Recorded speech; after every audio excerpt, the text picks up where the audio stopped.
Hi, I'm Olivia, Hi, I'm Maggie. and this is Girls Talk Film, Episode 1. Episode 1. So exciting. It is. It's truly the podcast that everyone expected, but no one asked for. Yeah, no one asked for No. this. This is entirely our own doing. Yes. Hopefully in the future more people will ask for this, but Yeah, I mean, as of right now, it's just for ourselves. Exactly. I mean, I've always thought that we are the sort of people that people just flock to. And That's what I'd like to believe too. Yeah.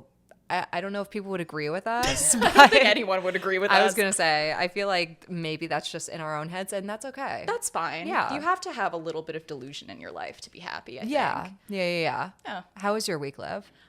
It was okay, kind of a mid-week. The other day I was in the elevator, and instead of saying goodbye to my fellow passenger in the elevator, I said thank you, and they gave me a really weird look. I expected. Yeah, I mean, it's kind of odd to just be taking the elevator with someone, and then they go, thank you, and then leave. I kind of wish she was like, yeah, you're welcome. Like, for Right? what? Honestly, that's so something I would have done if someone did that Yeah, to me. I just as like a second nature, just be like, Exactly. oh, no problem. Yeah. Wait, how was your week? It was good. I mean, honestly, all I do is work, so it was kind of nice. It feels like that sometimes. Yeah, like I've been so busy these past few weeks just with like working, and I work on the weekends, so coming here and like doing this together, it was nice to do something like for myself this weekend as opposed to just doing it because I had to. But we'll see. Episode 1, we're doing musicals, movie musicals. Movie musicals. So, do you like musical theater? I do. Was that a weird way to ask that? No. Okay. I do like musical theater. I feel like all former theater kids, like, admitting that you were once a theater kid is like admitting that you were a war criminal. Like, it has. It is a little bit. It evokes the same reaction. Yes, like, it's so hard to admit it, but I was a former theater kid.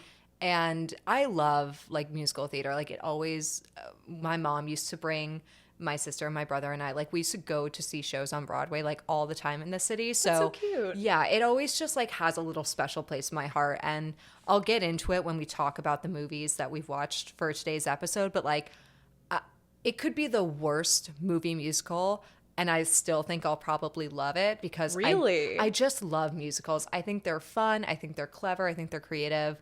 But yeah, what about you? What's your relationship with musicals? Oh, I love musical theater, and it's a deeply tragic love because, as you know, I can't sing. Same.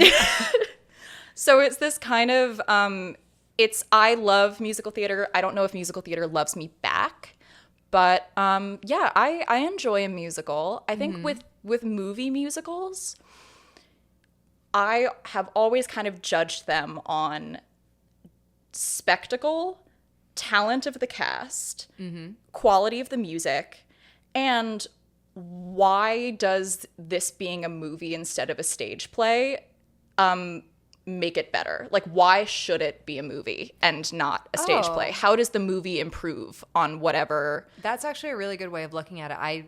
I guess in subconsciously I would do that, but I guess I never really realized that. You're right, like taking it into a new medium like film, it's like, well, does this enhance it in any way? Or are you just copying and pasting it?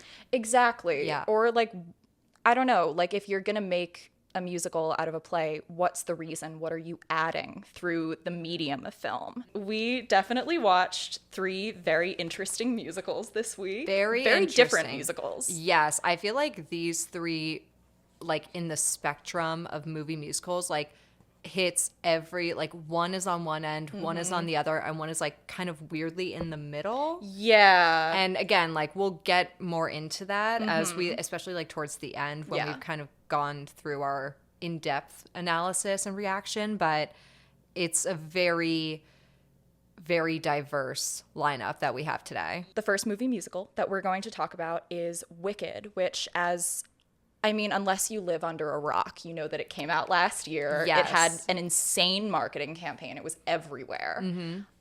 It was directed by John Chu, written by Winnie Holzman and Dana Fox, based on the book by Gregory Maguire, very loosely based. Yes, on the book by Gregory Maguire. Very loosely, from what I've heard. Yes. From what you've told me. I have read the book. Okay. The musical and the movie are loose adaptations of the book. Maybe we'll get into this later, but I didn't love the book. I do really like the musical. So the film opens with the news that the Wicked Witch of the West has died. They're singing No One Mourns the Wicked, which is our first song in this musical. We open right onto the song. They actually, kind of leading up to the first song, they play the whole overture. Which I really like. I feel like a lot of movie musicals like disregard the overture and will just jump right into the first song. Totally. And especially like if you are like even the tiniest bit of a musical theater fan, like the Wicked soundtrack is so grand and big and iconic. Like I think John Chu choosing to add that into the beginning of the movie like really is kind of like a little gift to people who love the musical so much. 100%. Yeah. I mean, he apparently did not take out anything from the musical. He made no cuts, only additions. Yeah, it's a long movie, you guys. It's a long movie. And it does only cover Act 1 of the original musical. So this is technically Wicked Part 1. Do you think that the length was justified? I don't know. I think this is the thing with movie musicals, and I think this is why, like, between the 3 movies that we watch, I think Wicked kind of sits very well in the middle. Yeah. Because I think this movie does a pretty good job of, like, showing the musical part with the singing, the dancing, and the full length of the songs, but then also giving us a lot of character moments like a movie will. Yeah. So, like, we have a lot of scenes that kind of build up Elphaba, build up Glinda, build up all the other characters.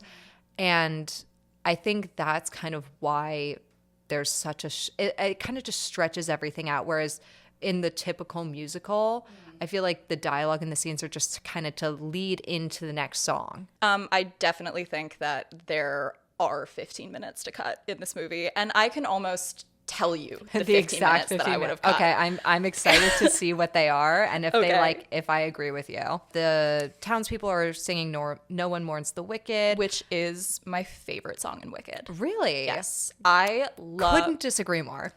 Really? Yeah, I mean, it's fine. It's a great song, but like, I don't know. There's so many good songs in this musical. True. I love like a big intense chorus number. Like, same. I really, really do. Like I love the opening song in Frozen where they're all singing about picking the ice. The huntsman or whatever they are. Yeah, where it's like da da da da, but it's all of them together singing it. Yeah. Like those are always my favorite numbers, and I love the intensity of No One Mourns the Wicked. I like how much character Glinda gets in it. I think it's a really, really solid opening number. I think the film did a good job with this one. Yes. So, yeah, we have Ariana Grande playing Glinda. This is her first movie role, big movie. Yeah. Okay, not her first movie role, because she's done like... She was in Victorious. Well, she was in Don't Look Up, right? For like a second. Yeah, though. Like but this is her like breakout, I'm a serious actor role. Yes. And she's very good. I really like her in this role. Yeah. I think she does a great job. Her vocals in No One Mourns the Wicked is like the second she started singing, I was like, yeah, she earned that part. Like, this is not a celebrity casting. No. She really like brought it. And you can tell that she clearly really cares about this project because every scene she's in, she is like giving it all.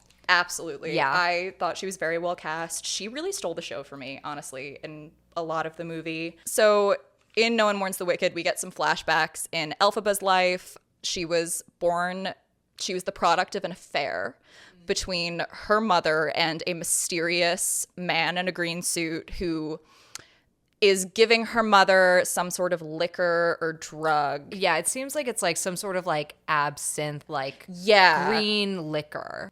Also, I mean, mysterious man, like, spoiler alert if you haven't seen Wicked, but like, it's spoilers ahead. It's clearly the wizard. Oh, it is so clearly It's Jeff Yeah. Goldblum's voice Yes. that it is insane they even were like, you know what? Yeah, let's hide his face to keep the mystery. It's like, it's very clearly Jeff Goldblum. Yes, I mean, I do have to keep in mind, like, when I was watching this movie, I was like, okay, this is technically a kid's movie. So, you know, I don't know if kids watching it are like, oh, that's the wizard. But, like, to an average viewer, like, Yeah. I literally was like, is that not supposed to be the wizard? Because it is. So we get some flashbacks. This is also where John Chu tries to flesh out Elphaba's character a little more by adding some scenes of her getting bullied as a child for having green skin. Yes. She really is First of all, that little girl who plays the baby sister, the little Nessa, Is so adorable. she has 2 lines, and she's like the scene stealer of this movie. Oh my god, there's a scene where she cries and it genuinely broke my heart. I was pretty impressed by that. I was like, did they like pinch her arm before the take? Because Yeah, she's those were actually real crying. tears. And she's little, this girl. She couldn't be like older than like 4 or 5 years old. No, fully. Well, shout out to that girl. She I know, killed it. shout out She to- absolutely killed it. Shout out to little Nessa Rose. Yeah. But we also get an introduction to this power that she has. Yes. That clearly only comes up, it festers whenever she's upset. Yeah. So, okay, once No One Mourns the Wicked is over, we do a flashback to Elphaba and Glinda arriving at Shiz University. Which, can I just say, this is my 4th time watching Wicked, by the way. Really? Yeah, I don't want to talk about it. It's been a long journey with me in this movie. But yes, I've seen Wicked 4 times now, for the 4th time being for this podcast. And I noticed that Shiz is like such a like gossip girl, kind of like bougie prep school, because everyone comes from is. like an affluent family. Like Yes. Glinda's from the like Winky Country. no, wait, that's Fiera's Fiero. from Winky Country. Yeah, she's like echelon, like the upper. I don't remember what. I don't remember. She's like, oh, Glinda, whatever, from the upper, whatever. Yeah. But she's even- an upper upland. upper upland. Yes. Yes. What did I say? Upper Which that is echelon? kind of a great line. Someone, Yes. oh, Glinda Upland of the upper uplands. Yes, I enjoyed and that. even like Elphaba is the governor's daughter. Yes, So, so she's got a silver spoon in her mouth. Like, but so it's just so funny because, like, you know, watching them all show up, I was like, oh, this is like the bougie, like, honestly, rich kid prep down to the school. like personalized uniforms. Yeah. We see Glinda arriving at school. We get introduced to some other new characters, such as Bach, who is from Munchkinland, and he is immediately kind of captivated by Glinda and her beauty. Can I also say, when we get introduced to Bach specifically, this is where I made this note. I go, this casting is interesting, ... And in the way that I think one of the highlights of this movie is the performances. I think everyone does a really good job agreed. in their respective role. Agreed. And I think that's like really why the movie shines. But everyone is easily over 30. It's honestly unclear whether Shiz is college or high school. I don't know. None of these people are in high school. or- They're or college. visually or college. They are, you know, saving up for their 401k. Like, Oh, yeah. Let me tell you that. So we meet Elphaba. Well, we've met Elphaba, but we meet adult Elphaba, played Yes. by Cynthia Erivo, who Yes. I think really just does an incredible job. Like, Oh, she's I great in really, this. really love her in this role. And Glinda kind of immediately offers to help de-greenify her. Yes, with powers that she does not have currently, but is hoping to have in the future. Yes, like she has no magical powers, which I find it so funny. She was like, yeah, well, I plan to major in sorcery. That's like me being like, well, I plan to major in nursing, so like I can help heal your broken leg. Like, it's like, no, you can't. No, exactly. And I do love the complete sincerity that Ariana Grande delivers that No, with. she like is trying to be nice. Yes, she's trying to be nice, and the entire student body is watching this interaction and bursts into applause when Glinda says this. I do have one kind of ongoing note about the extras at Shiz University. every time they're anywhere, the whole student body is there. In the musical, that interaction is like, there's like 20 people around them who are watching that. In the movie, it's like 800 people in a giant circle around Glinda and Elphaba. I mean, in the movie's defense, it is the first day of school. So, like, they're all at that, like, orientation thing. But are none of them, like, chatting to each other? Like, no. They're all watching this. Yes. That's fair. I do understand what you're saying, where it's like, everyone is immediately like, the main characters are talking. Like, No, yes. Glinda kind of backhandedly or subconsciously, I guess is the word to use. Yeah, they butt heads. Yes, she insults Elphaba without kind of meaning to, and Elphaba kind of throws it right back in her face. The head shistress, which I love that, like, play on word. The head shistress explains that there's still a few animal professors, but not as many as there were before, but whatever.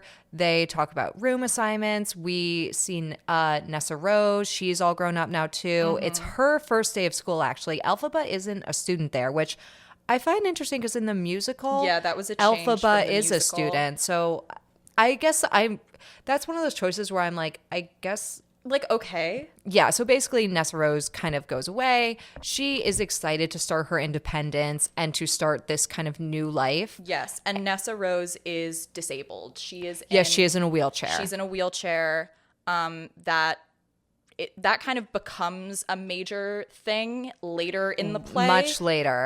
That'll be in the sequel. Basically, Elphaba has an outburst, a magical outburst. Yes, this is so funny to me. So basically what happens, if you haven't seen the movie, is Nessa Rose meets the head shistress.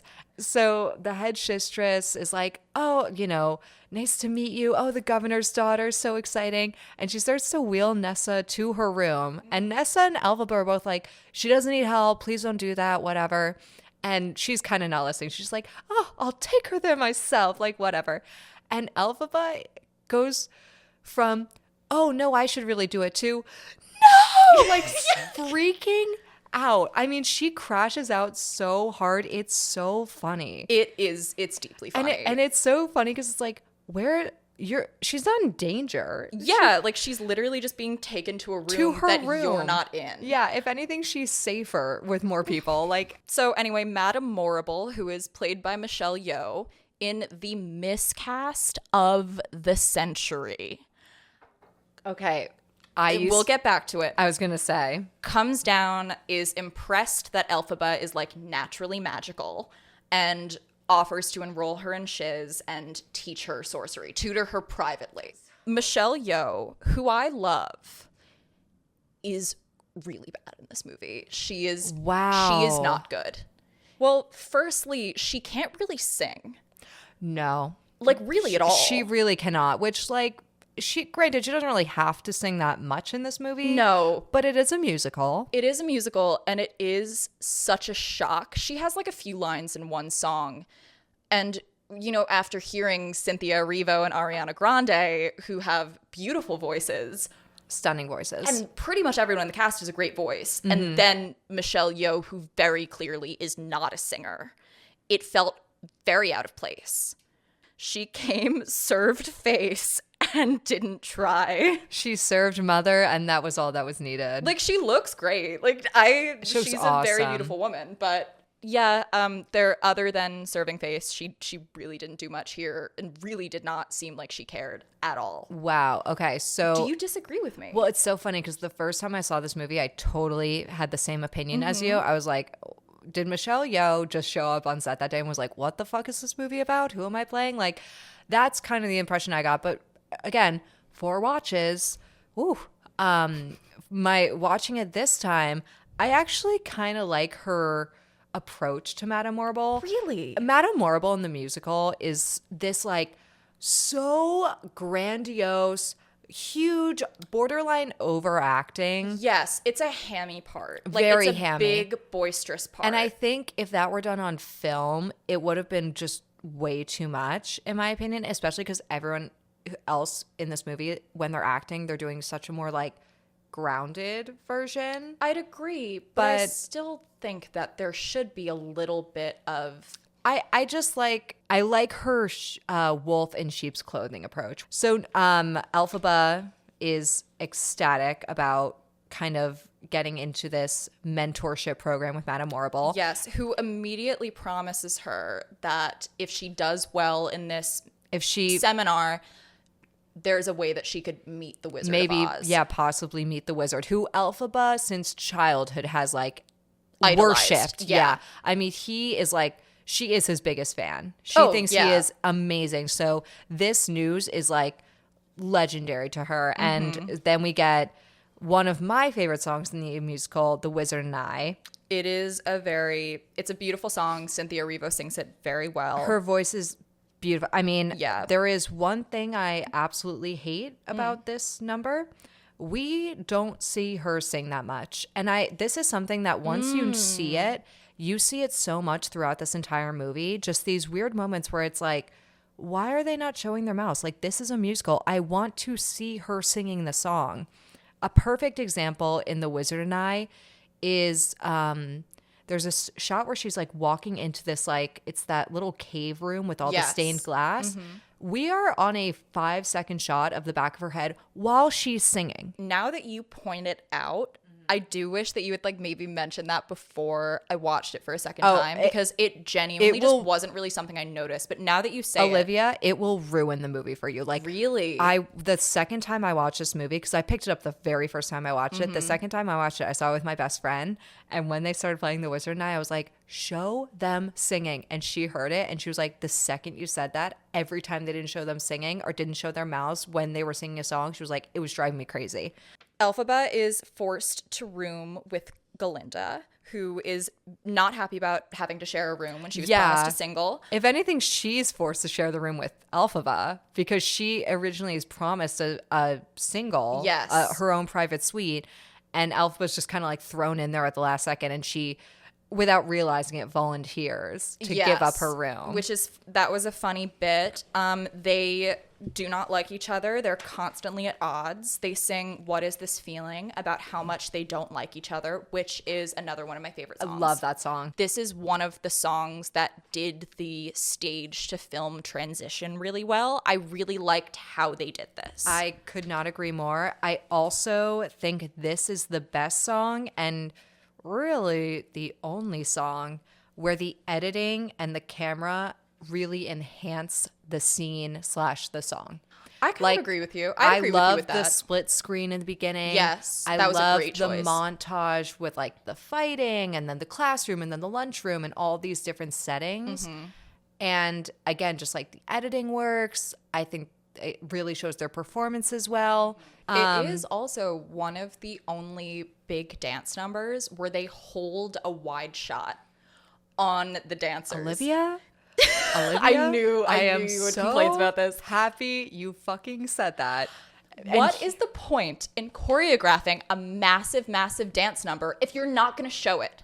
Why are we constantly cutting to close-ups in the middle of big dance numbers? Why are we not holding on a wide to show this big, amazing dance number? Oh, Olivia, one of my first notes in the movie during No One Mourns the Wicked is too many cuts. Let's hold on one shot, please. So the next scene is the first classroom scene where we meet another pretty important character, Dr. Dillamon. Yes, who is voiced by Peter Dinklage. I was hearing Tyrion Lannister the whole time. Animals are like a minority class. Yeah, you could say that. They're definitely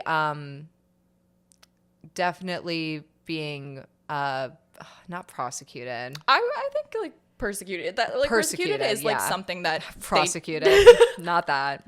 Dun, dun. My genius is showing. Yes, they're definitely being persecuted.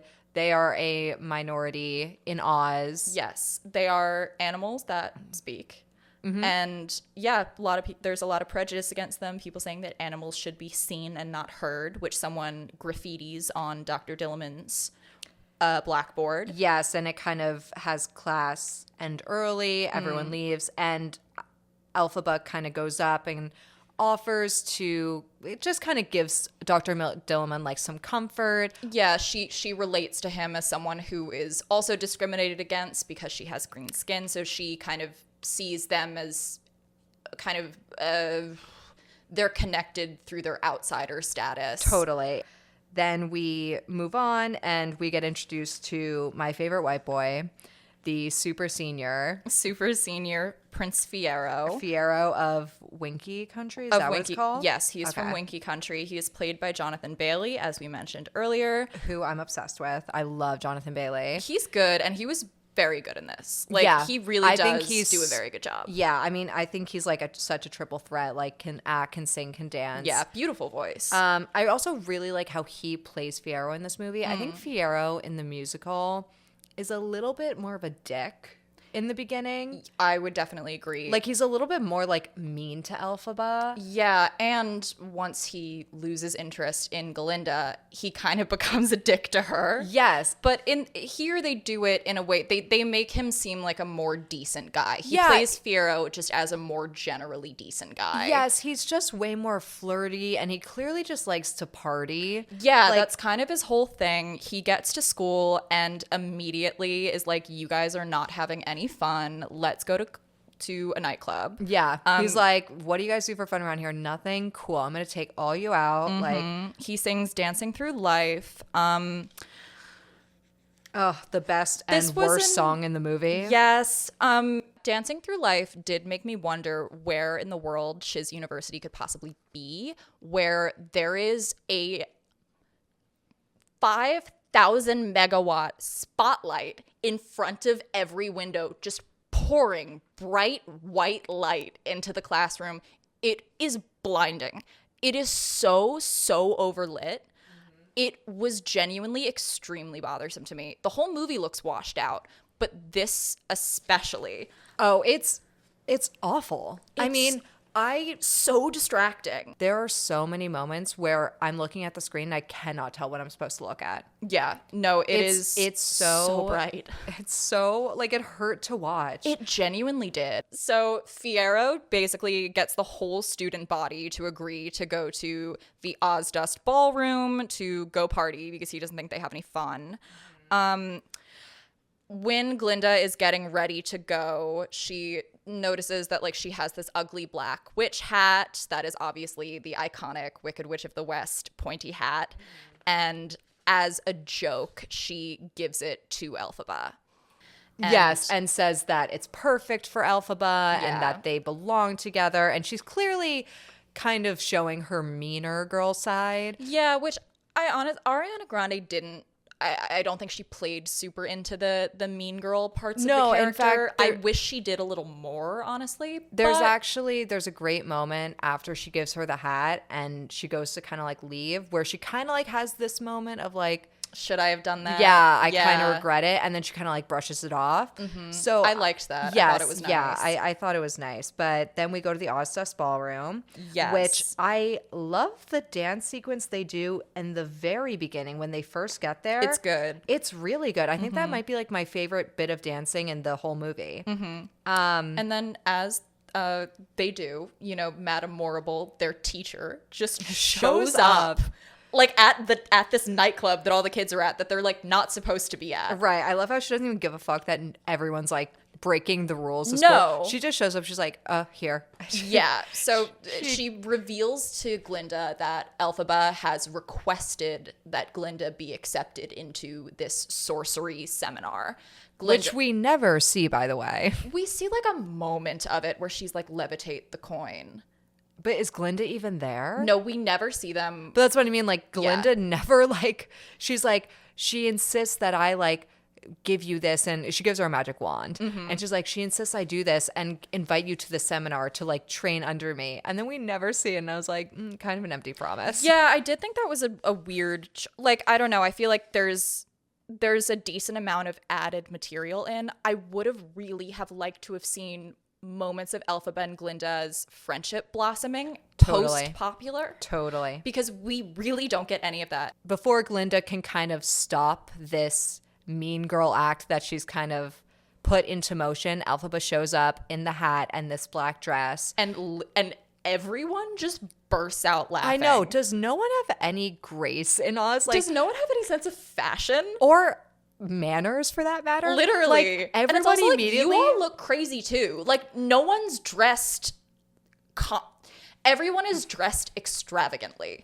Right. Her hat is, like, in the context of the room that she's in, really not that bad. Like, yeah, it's like, I don't know, again, because it's like hard to suspend your belief with like a fictional world. Like, there's no like rhyme or reason that like matches our world to Oz. But it does make me laugh how, like, you're right, like everyone looks ridiculous in our terms. So it's like, well, what are you guys laughing at? But it's also just so funny how everyone's like a grown adult at the Oz Ballroom. Like, it's a nightclub and everyone is pointing and laughing like they are school children. I'm like, is there not politeness in Oz? Like, no one has any social graces. I will say this scene, again, 4 watches, always does make me cry. I think Cynthia Erivo does a really good job. I think what makes me so sad is she does a really good job showing like Elphaba's she kind of brings like a more hopeful, more bright-eyed kind of version of Elphaba. yes. So you can see she's kind of hopeful when she gets the hat that they're like, we want you to come. It is heartbreaking for her to show up and realize that, oh no, like I was just invited here as a joke because they all think I'm a joke.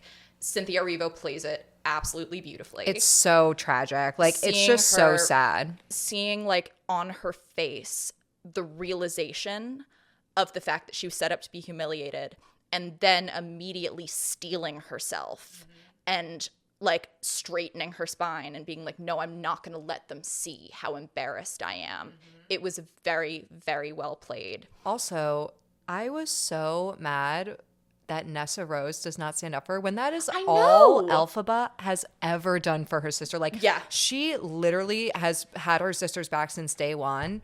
And so the fact that Nessa Rose literally is just like, oh, I can't watch. I was like, bitch, that's her fucking sister. Like, literally. At least comfort her. Yeah. And then, of course, it's Glinda who kind of realizes how nasty she kind of, yes, like realizes how wrong it was to invite Elphaba here just to be made fun of. Yes. And so she's the one who steps up. She steps up. They dance together.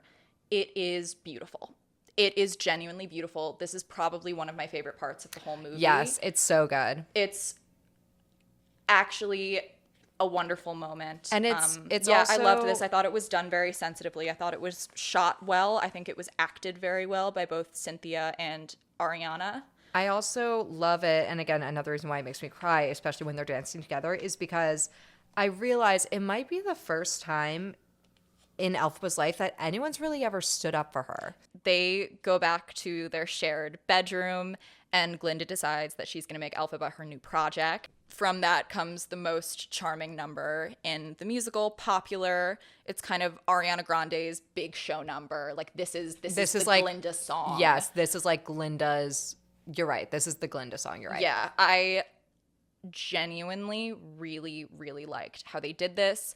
There's a lot of like interactive set pieces, like as Glinda's kind of opening all of her different trunks, and they're all opening in these elaborate ways to show her massive wardrobe, and she's pulling things out for Elphaba to try on. I thought it was really cute. I thought it was very well performed and very well choreographed. I think Ariana really sells it. Yes. I think her comedy's great. I think her delivery is great. She finds and hits every single comedic beat in that song. Yes, I think she really gives it life. And I think it's a song that, if not done right, could be really annoying. Agreed. And I think it's very charming when she does it. So. It's super cute. Yes. It's a great number. They all hang out now. Like, Elphaba hangs with them now. They're all sitting together in Dr. Dillamond's class. Yes.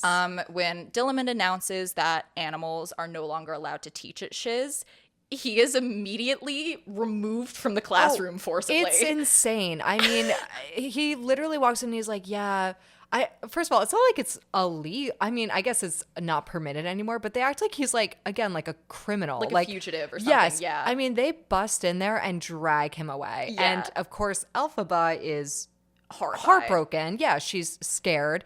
And she kind of stands up and she's like, are we really going to let this happen? And it always makes me laugh how she's like, we need to do something. And Fiyara's like, what do you want us to do? Who's we? Like, yeah. He is so like, wait, what? Me? As they escort out Dr. Dilliman, they bring in his replacement, who's like a human man, who comes in with a lion cub in a cage. This cub cannot talk, which in the world of Oz is strange. Yes. Also, I didn't realize this until watching it for the podcast. That is the Cowardly Lion. Well, no, I did know that, but that they've never seen cages before because animals just roam free. So true. So Elphaba, like the guy says, he's like, this is called a cage. And he's like, yes, it's a great invention. And that's why Elphaba's like, if it's so great, like, why is he so scared? I didn't even register Yeah, that. I thought that was like a cool little, like, adds to the world that they live in. I liked that. No, that's a good world building detail. Elphaba has a magical outburst again. She picked poppies for Dr. Dillamond that morning. Yes. And she tries to give them to him, and he kind of like brushes it off. And when she slams them down, she has this magical reaction, outburst, whatever you want to call it. In reaction to the lion cub, like, getting tortured in this cage. Yeah, exactly. And the poppies put everybody to sleep. Everybody but her and Fiyero. They have like a little moment in the woods. Elphaba kind of realizes like, oh, I have a little bit of a thing for this guy. Yes, there's definitely a spark between them. Definitely. They have can great chemistry. I literally, my next note, I go, which is so funny because Jonathan Bailey is a gay man and Cynthia Erivo is also queer. Mm-hmm. So I was like, they have great chemistry with each other. It's like electric. It is so nice. Elphaba laments that she has a crush on him and that he's probably never going to reciprocate because he's dating Glinda, who is traditionally beautiful, blonde, pretty popular girl, and Elphaba is green-skinned. Yes. So she kind of has this thing of, well, someone like him would never love someone like me. She sings an absolutely incredible rendition of I'm Not That Girl. Which it's heartbreaking. I love that song. That might be one of my top 3 songs from this musical. I would 100% agree with you. So gorgeous and so simple. My one complaint about this song in the movie, again, sung beautifully. I did wish it was a little more visually interesting. I thought it was one of the more visually boring numbers. It gives music video. I don't like how it does fade ins to the next shot. It's giving a little cheap music video. Agreed. There is one thing I like about the visuals. She's walking through the forest and she's surrounded by these pink flowers, and it kind of shows the reminder of how she's not Glinda. Yeah. And she'll never be that girl. And so I was hoping that's kind of a more metaphorical visual, but yeah. Elphaba receives an invitation to meet the wizard. This is kind of orchestrated by Madame Morrible, who's told the wizard of Elphaba's talents. The wizard is now interested in meeting her. A train pulls up to the school to take Elphaba to Oz. So Elphaba gets on the train to go see the wizard. She tells Glinda to come with her. Mm-hmm. Given that now they're best friends, we've seen none of their friendship develop really post-pop. This is maybe the second scene that they've shared together since Popular. That's actually that's true. So yeah. I get what you're saying. I think it's hard because with movie musicals like this, so many people have seen the musical that they kind of know that they're supposed to be best friends already. Yeah. But you're right. If you were walking into this blind, it's kind of that they got close very fast. Yeah. And again, I also think that's an issue with movie musicals within itself, where it's you have to rush these relationships or these dynamics or these character developments. And it's well, whoa, that doesn't really make any sense. But so we go to the Emerald City, where we get another great song, One Short Day, which I like this song. It's a cute song. I feel cute. They do it inoffensively. I don't really have much to say about it. I mean, I gotta say, I want to live in the Emerald City. If that's what every day is like there, I couldn't tell if they were doing that because Elphaba was there and she's a guest of the wizard, or if they're always just partying like that. Because I kind of assumed it was a constant, it's just a constant party there. Everyone's in fabulous outfits. Maybe just in my head, I want that to be the truth. So I imagine that it is. I thought it was a cute cameo from Idina Menzel and Kristen Chenoweth. I thought that was a really great way to sneak them into the movie without it being wink, wink, audience. Here's the other Glinda and Elphaba. Elphaba and Glinda meet the wizard, who is played by Jeff Goldblum in, I thought, a very good casting choice. I think he is the perfect wizard. He's very good. This casual nature to him that really sells that he is like not from Oz and he's from like our world. Yeah, and he does that kind of like charismatic slime ball thing. Oh yes, really he is a well. con man to the end. Yeah. And yeah, you're totally right. No, he's very good in this. He tells her that he will grant her greatest wish. And Elphaba's true greatest wish is to change the color of her skin, to not be green anymore. But she decides that she is given this opportunity. She's going to use it for good. She is going to speak up for the animals. So instead of wishing to change her skin color, she tells the wizard that her greatest wish is to help the animals that are being persecuted. Madame Morrible comes in kind of unexpectedly. No one was really expecting her to be there. And wants Elphaba to try to cast a spell from the famous Grimmery spell book that apparently only the wizard can use. Yes. They give Elphaba a shot at trying it. She tries this and she immediately picks it up. I mean, it opens and there's a line where I think Madame Morrible's like, yeah, like, don't worry if you can't read it. Like, I can only read like a few words, and she just immediately can read it. It's so funny. It is very funny. She goes from, are those words? Is that a language? To reading it like it's her native tongue. Yes. It is so funny. They ask her to cast a levitation spell on one of the wizard's monkey guards. And so she casts the spell, but unknowingly, she has cast this levitation spell on all of the wizard's monkey guards, who don't start levitating, but sprout wings in a very painful looking way. My next note was, how many children do you think were traumatized when the flying monkeys transformed? There are kind of a lot of creepy or dark elements to the show and to the world that the show exists in. This is really the only moment that the movie goes a little dark. Yeah, again, I think they really wanted to make it like a kids movie, or it is a movie rated that PG, isn't it? Yes, Okay. yeah, I'm pretty sure. And so I think that's kind of why they tried to make it as like sunshine and happy as possible. Elphaba is horrified by what she's done.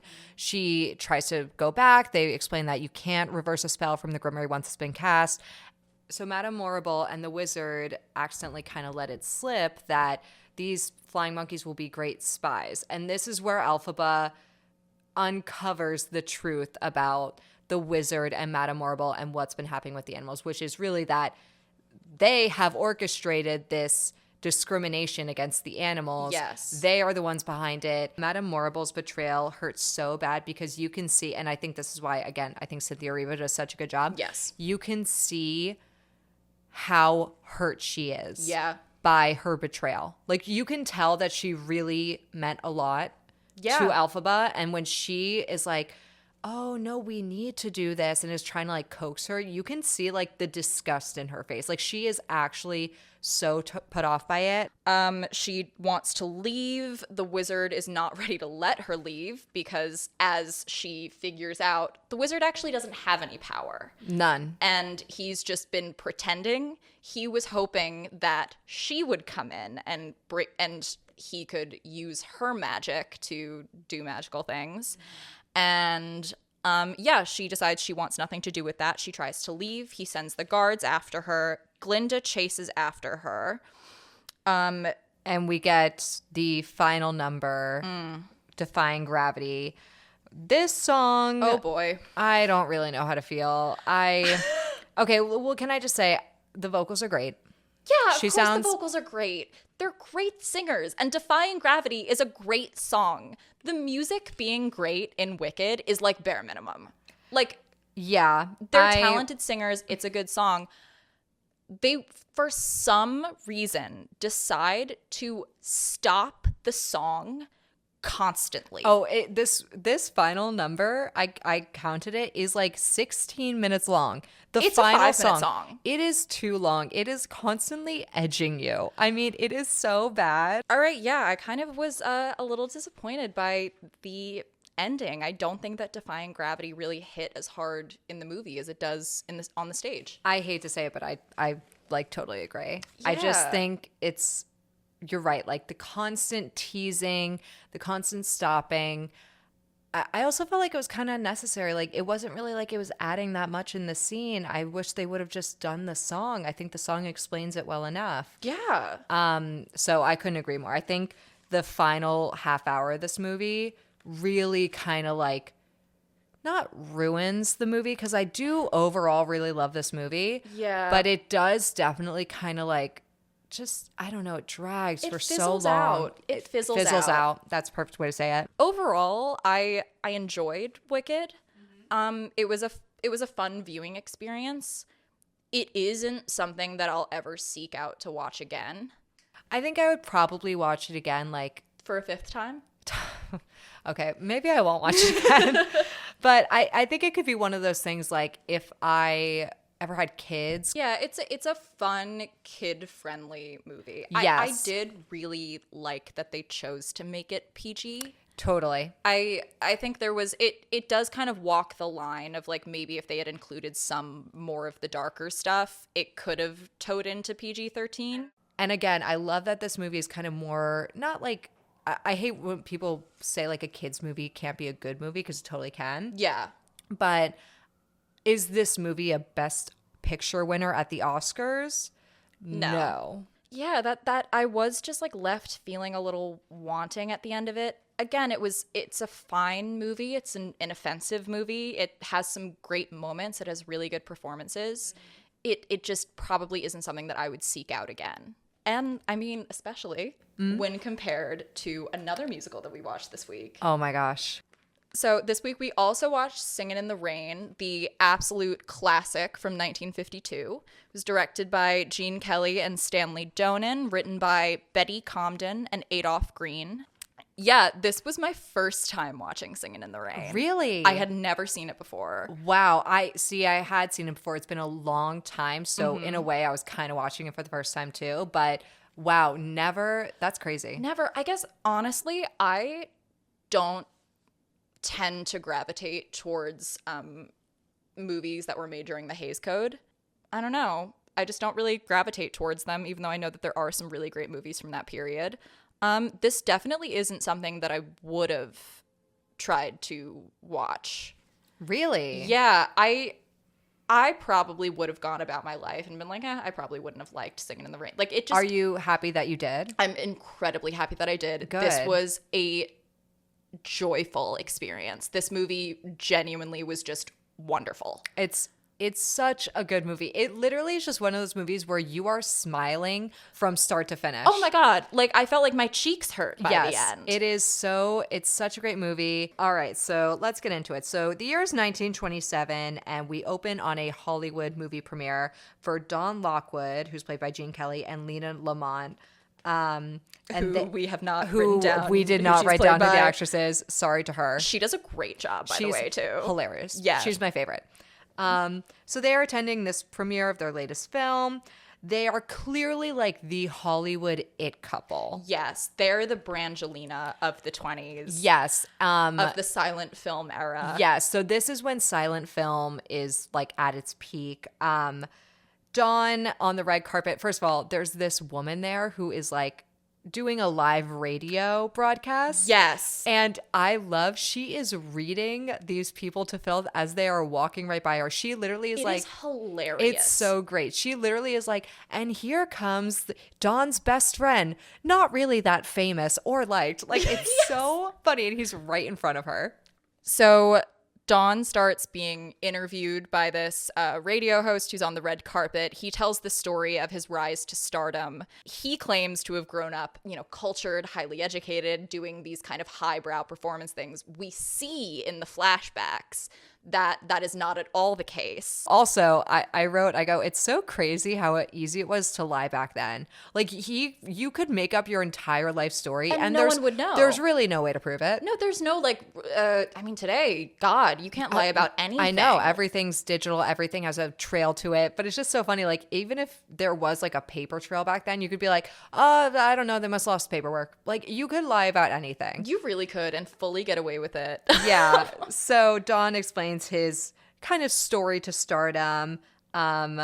He is with his longtime friend and collaborator Cosmo Brown, who is played by Donald O'Connor, yes, who is an absolute scene stealer. Oh, he is amazing in this movie. So funny. Yes, he has some of the best moments. Also has the bluest eyes I've ever seen. Yes, in very a man. blue. Like insane. And I think it's partly the color correction, but it's gorgeous. Possibly. The colors in this movie, I mean, period, are just so lush and so vibrant much. And beautiful.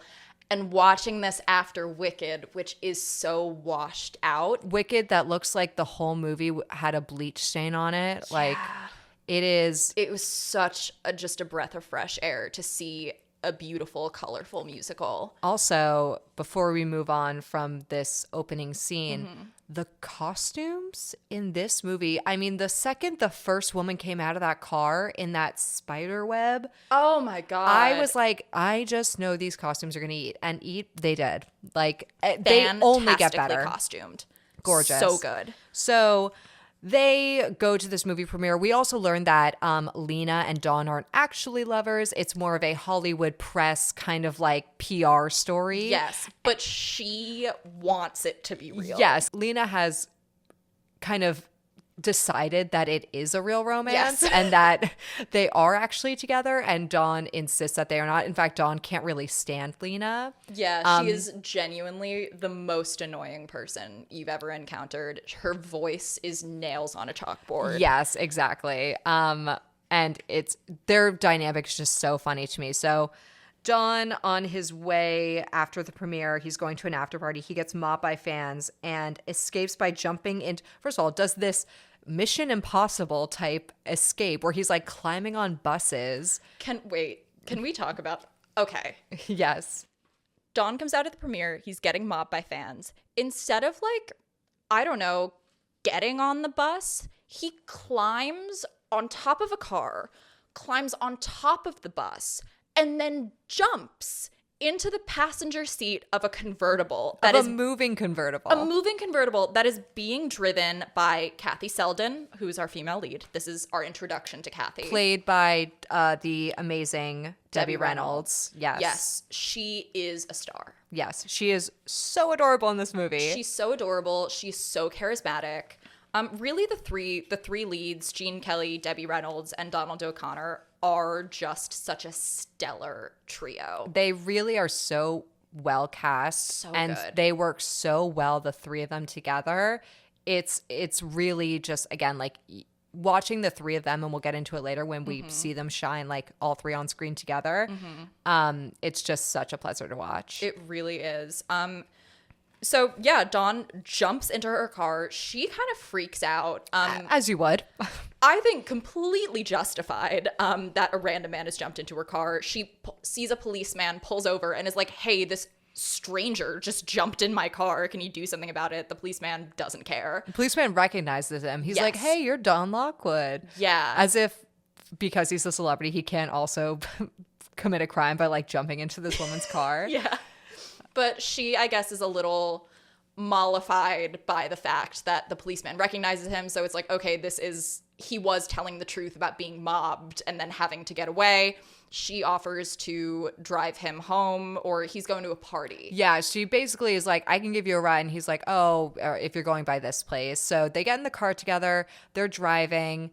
Dawn kind of starts putting the moves on Kathy a little bit. And I will just say, flirting in the 50s was insane because, like, almost immediately after she's like, okay, like, you're not a criminal, like, you're an actor, you were telling the truth, I'll give you a ride, he starts physically crowding her. Oh, he puts his arm around her. Starts physically crowding her, like, into the wall of the car. Like, you can see her, like, shrinking away from him as he's leaning closer and closer to this woman that he just met. I wrote, what girl hasn't been in that exact situation? Literally. Like, we literally, at the bar, Olivia and I were at a bar last night, and these guys came over, and this guy's basically sitting in my lap. He is pressed up against my thigh, and I was like, buddy, come on. Come on. Like, it's insane. So, yes, he is really trying to rizz her up. Yes, she doesn't know who he is. She says that movies are a waste of time. If you've seen one, you've seen them all. She also says that like a lot of actors in movies are like not real actors. And Yeah. she's talking really directly about him and kind of like calls him a fake and a bad actor right to his Yes. face. And I was like, queen behavior right Honestly. there. But I don't know, the whole time the scene was going on, all I could, like, my heart literally started beating of like, oh my God, what if I was in this situation? Like, what would I do? I would be so scared. I would be terrified. It's terrifying. Yeah. But yeah, so she's apparently a stage actress who doesn't think that film acting is real acting. He's very offended by this. And it really puts like, I mean, he goes through a complex for basically the rest of the movie about what this comment that she makes. Like the rest of the movie, he is like, am I a good actor? Am I actually doing this? Like, am I making something worthwhile? So very insecure man. Yes, Dawn is very taken aback by Kathy's strong opinion of his acting and his movies. He goes to the after party, and it's kind of ironic because there's a bunch of showgirls there doing a cute little quirky dance, and Kathy is one of them. Yes, Miss Real Artist. You know, Yes. movies aren't real art is a showgirl at this party. Like, quite literally yeah. pops out of a cake and like Yes. throws streamers at people. And Don, I mean, really gives it to her. He is like, well, if it Yeah. isn't Ethel Barrymore. He Like, is not nice to her about it, and she's clearly embarrassed that after her whole tirade against film acting, that he's seeing her in this kind of undignified role. yes. And she, to get revenge, throws a cake at him, which he so quickly dodges at the very last second. And it ends up hitting his co-star Lena Yes. right in the face. And she is bitter. Yeah, she absolutely loses her shit and hates Kathy for the rest of the movie. Yes, there is a very strong beef between the two leading ladies after that. Yes. So weeks later, Dawn is looking for Kathy unsuccessfully. Yeah, he has not seen her since the party, and her throwing the cake at him and hitting Lena got her fired. Yes. And he feels bad that he kind of inadvertently got her fired because he likes her and he thinks she's cute and he likes their little banter. That he likes their banter. He's curious about her. Yeah. Cosmo comes in, tries to make him feel better, and sings this incredible song. The best song in, and is this is the first song?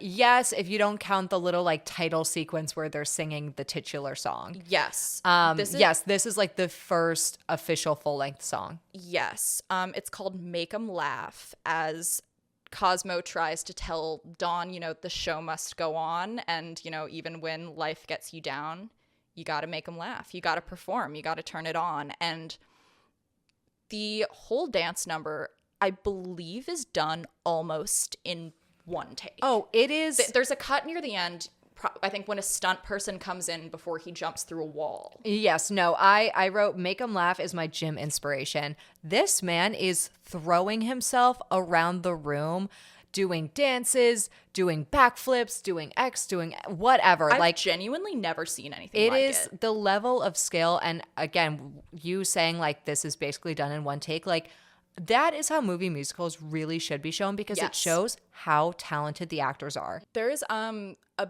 bit that he does one of those things where he runs up a wall and flips over and lands on his feet. And after looking it up, apparently that actually sent him to the hospital. Wait, how? No, I guess like he landed really hard. Oh, like it's yeah. really hard to do.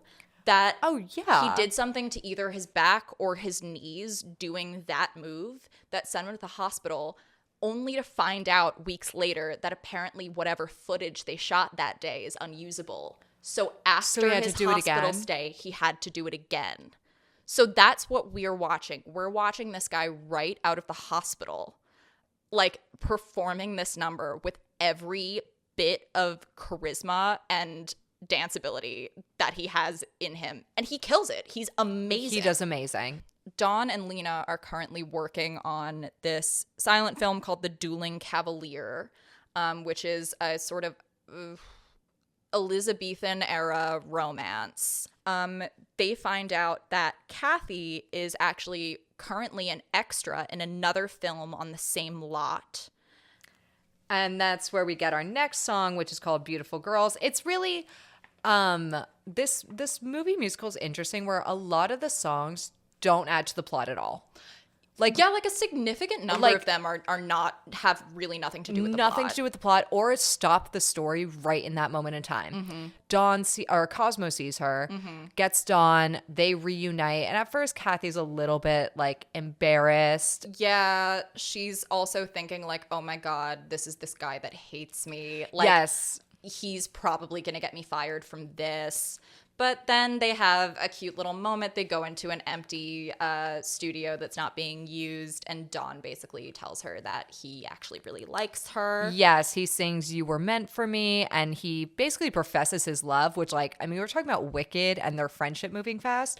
Dawn and Kathy's relationship is like lightning. They are from I don't really know you and how do I feel about you to you are the one for me. Yes. And I just have to say, I loved this number. I think the cinematography is so romantic in this scene. It's beautiful. It's gorgeous. And I am always going to go for that soft, like, cinematography rather than like this crisp, ugly, modern cinematography that so many movies in Hollywood do today. Most of this review is literally just going to be us talking about how pretty everything is, but it's because it is that pretty. Like, Yes. It's such a beautiful movie. Yes, I cannot stress enough. Like, the visuals in this movie are so fun to look at. Stunning. This also is the time in the movie where talkies are being introduced. So they find out that the Dueling Cavalier, which is the new movie that Dawn and Lena are doing, is going to be turned into a talkie. And they have these dialects or elocution lessons. Yes, because they've never had to talk on camera before. Yes, and it has my favorite line in the entire movie, and I can't stand them.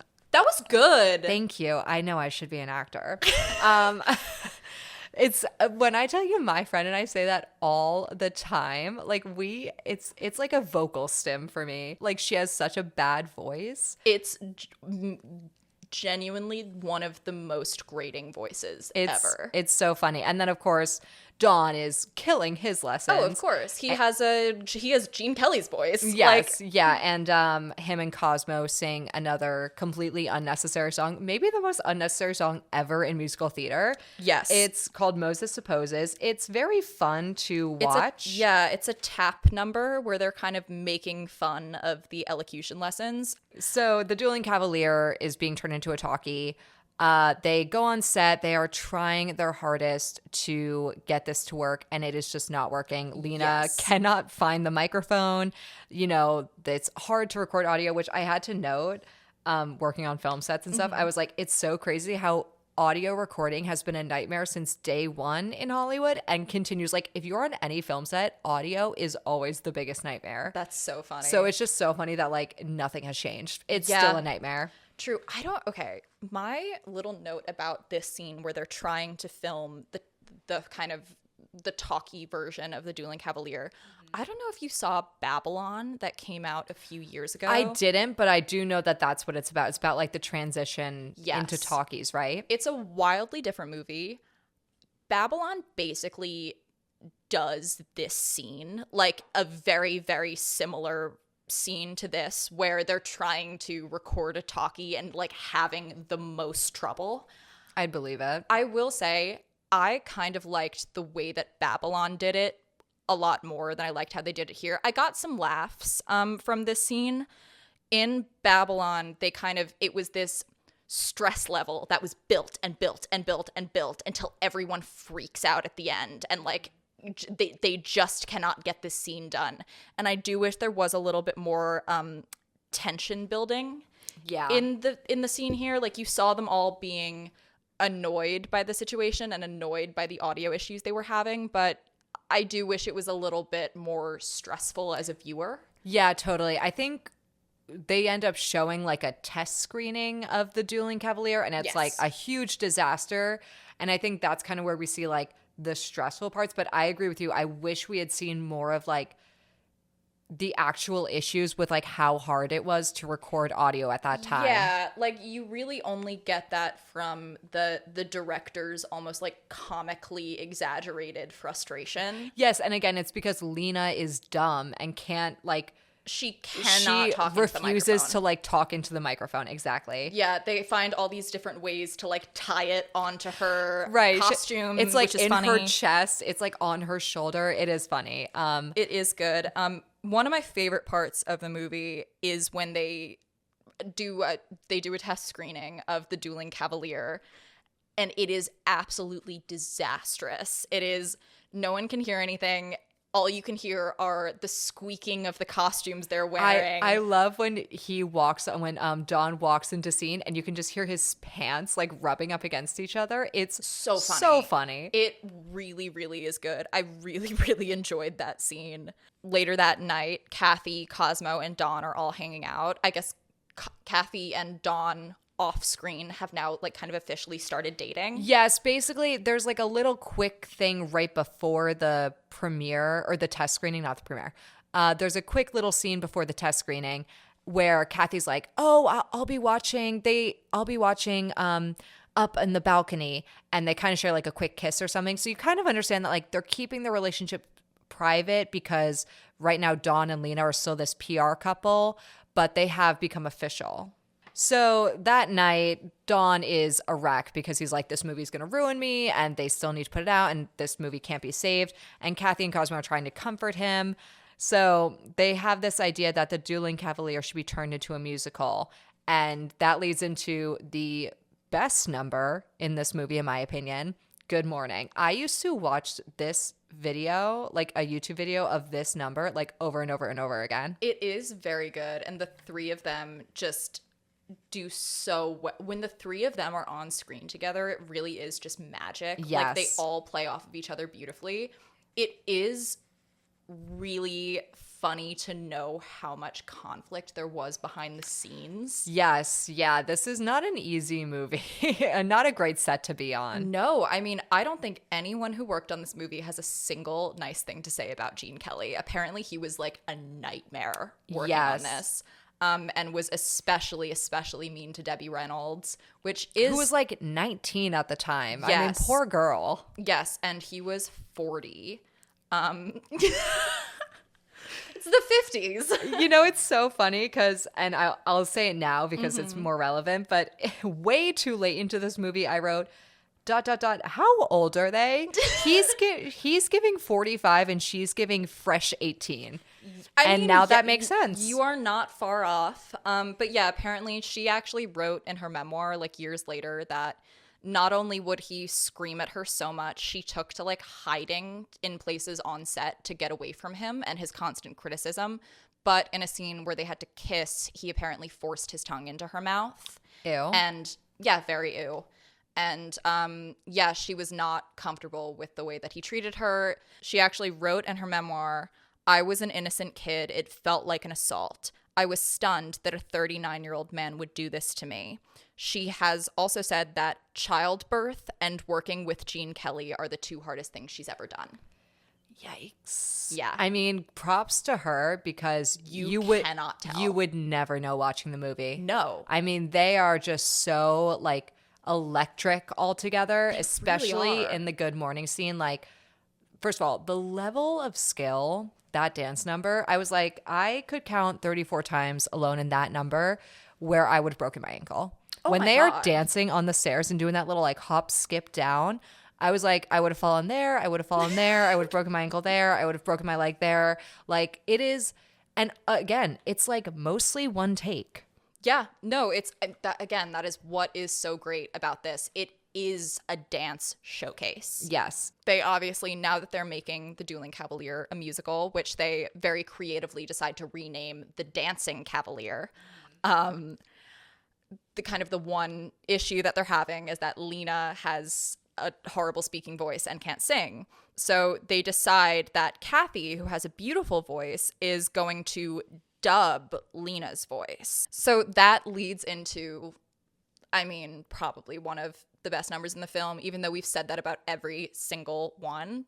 but they're all great. I mean, this is the titular number. Yes. And you know, it's so funny because I wrote in my notes, I was like, just why is this scene so iconic? I mean, it's a great number. It really captures that feeling of realizing that you're falling in love for the first time. Like the hopefulness that comes with new love and the excitement and the passion and the fun of that is what the number's about.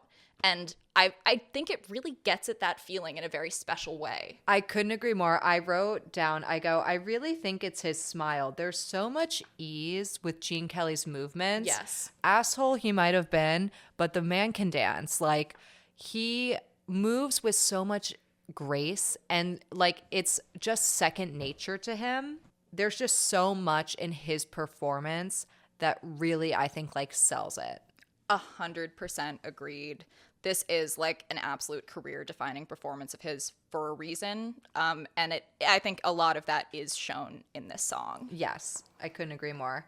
So then Dawn and Cosmo pitch their idea of changing the Dueling Cavalier to the Dancing Cavalier and making it a musical to the head of the studio.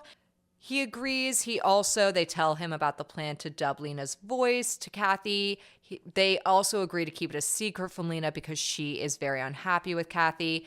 Yeah, also, after getting pied, she is not a fan of Kathy and definitely would not be happy to hear that Kathy would be dubbing her voice. It's also, I think, important to note that Dawn originally is like, you shouldn't do this because you want to have your own career to Kathy. And Kathy agrees. She goes, I'll just do it for this one movie. It's fine.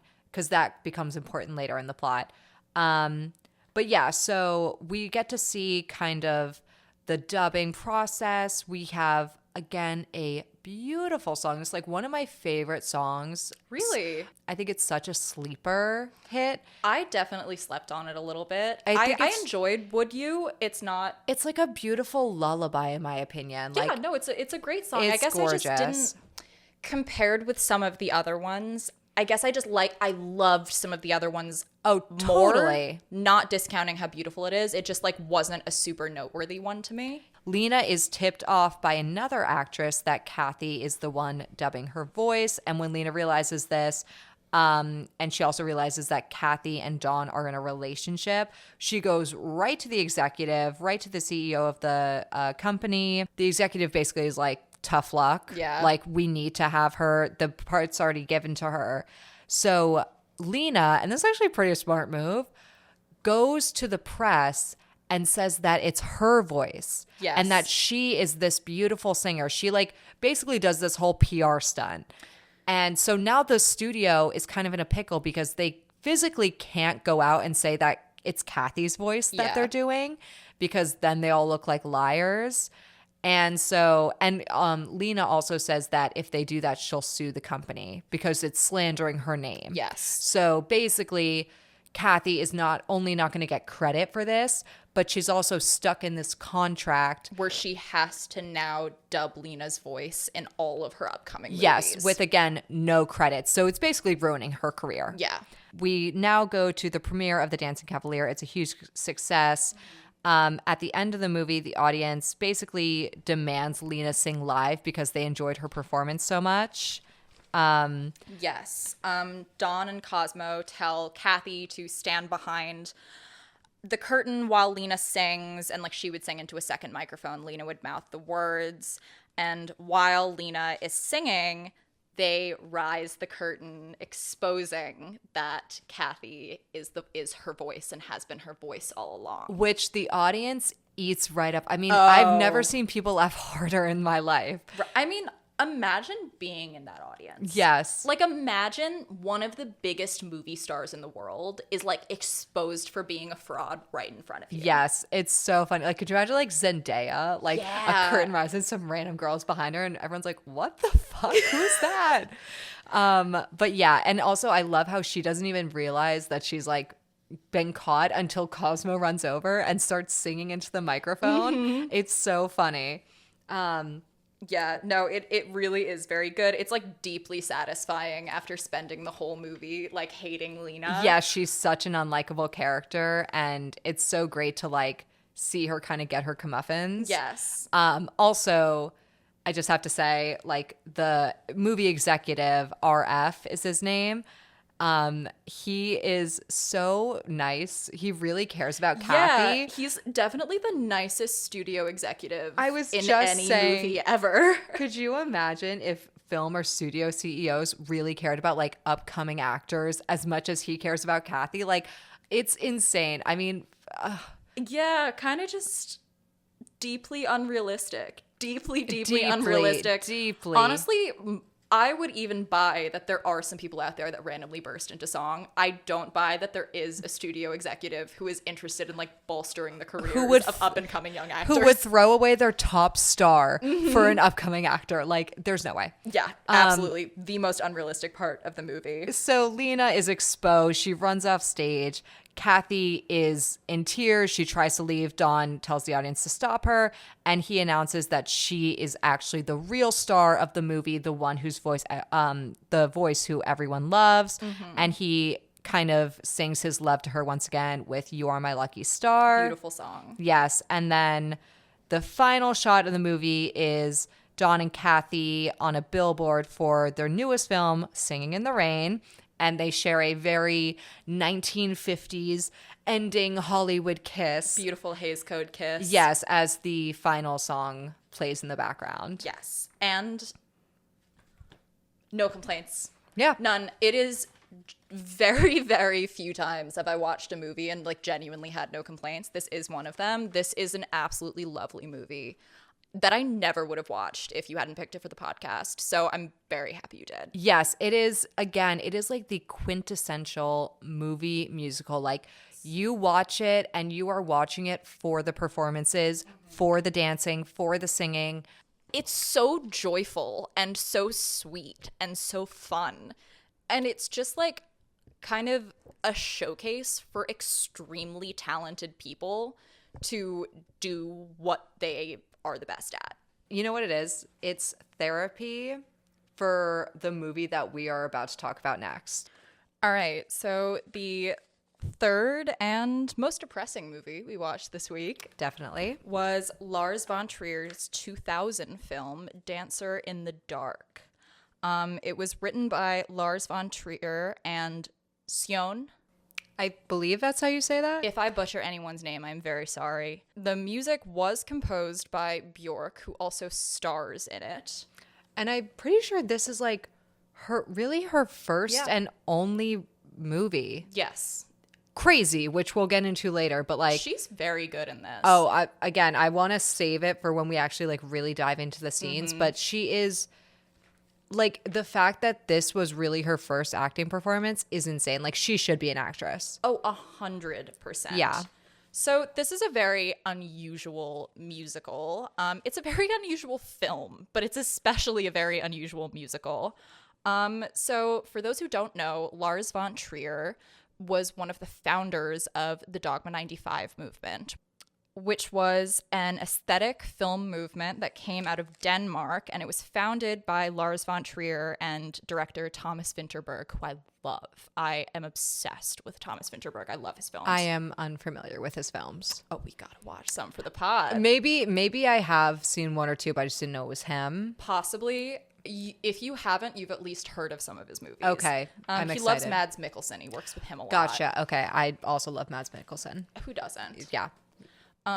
So they together created the Dogma 95 Manifesto, which was made up of rules to create films based on traditional values of story, acting, and theme, and kind of foregoing a lot of film mechanisms like CGI, like artificial lighting, like unnaturalistic acting. It was very, very concerned with realism, and it was kind of almost a rejection of Hollywood values. It was a way for a lot of Danish filmmakers to kind of make their movies their own. From what I understand, it's about like giving the power back to the actors and the directors, Yes. as opposed to like giving power to like the studios and Hollywood. Yes, that's exactly it.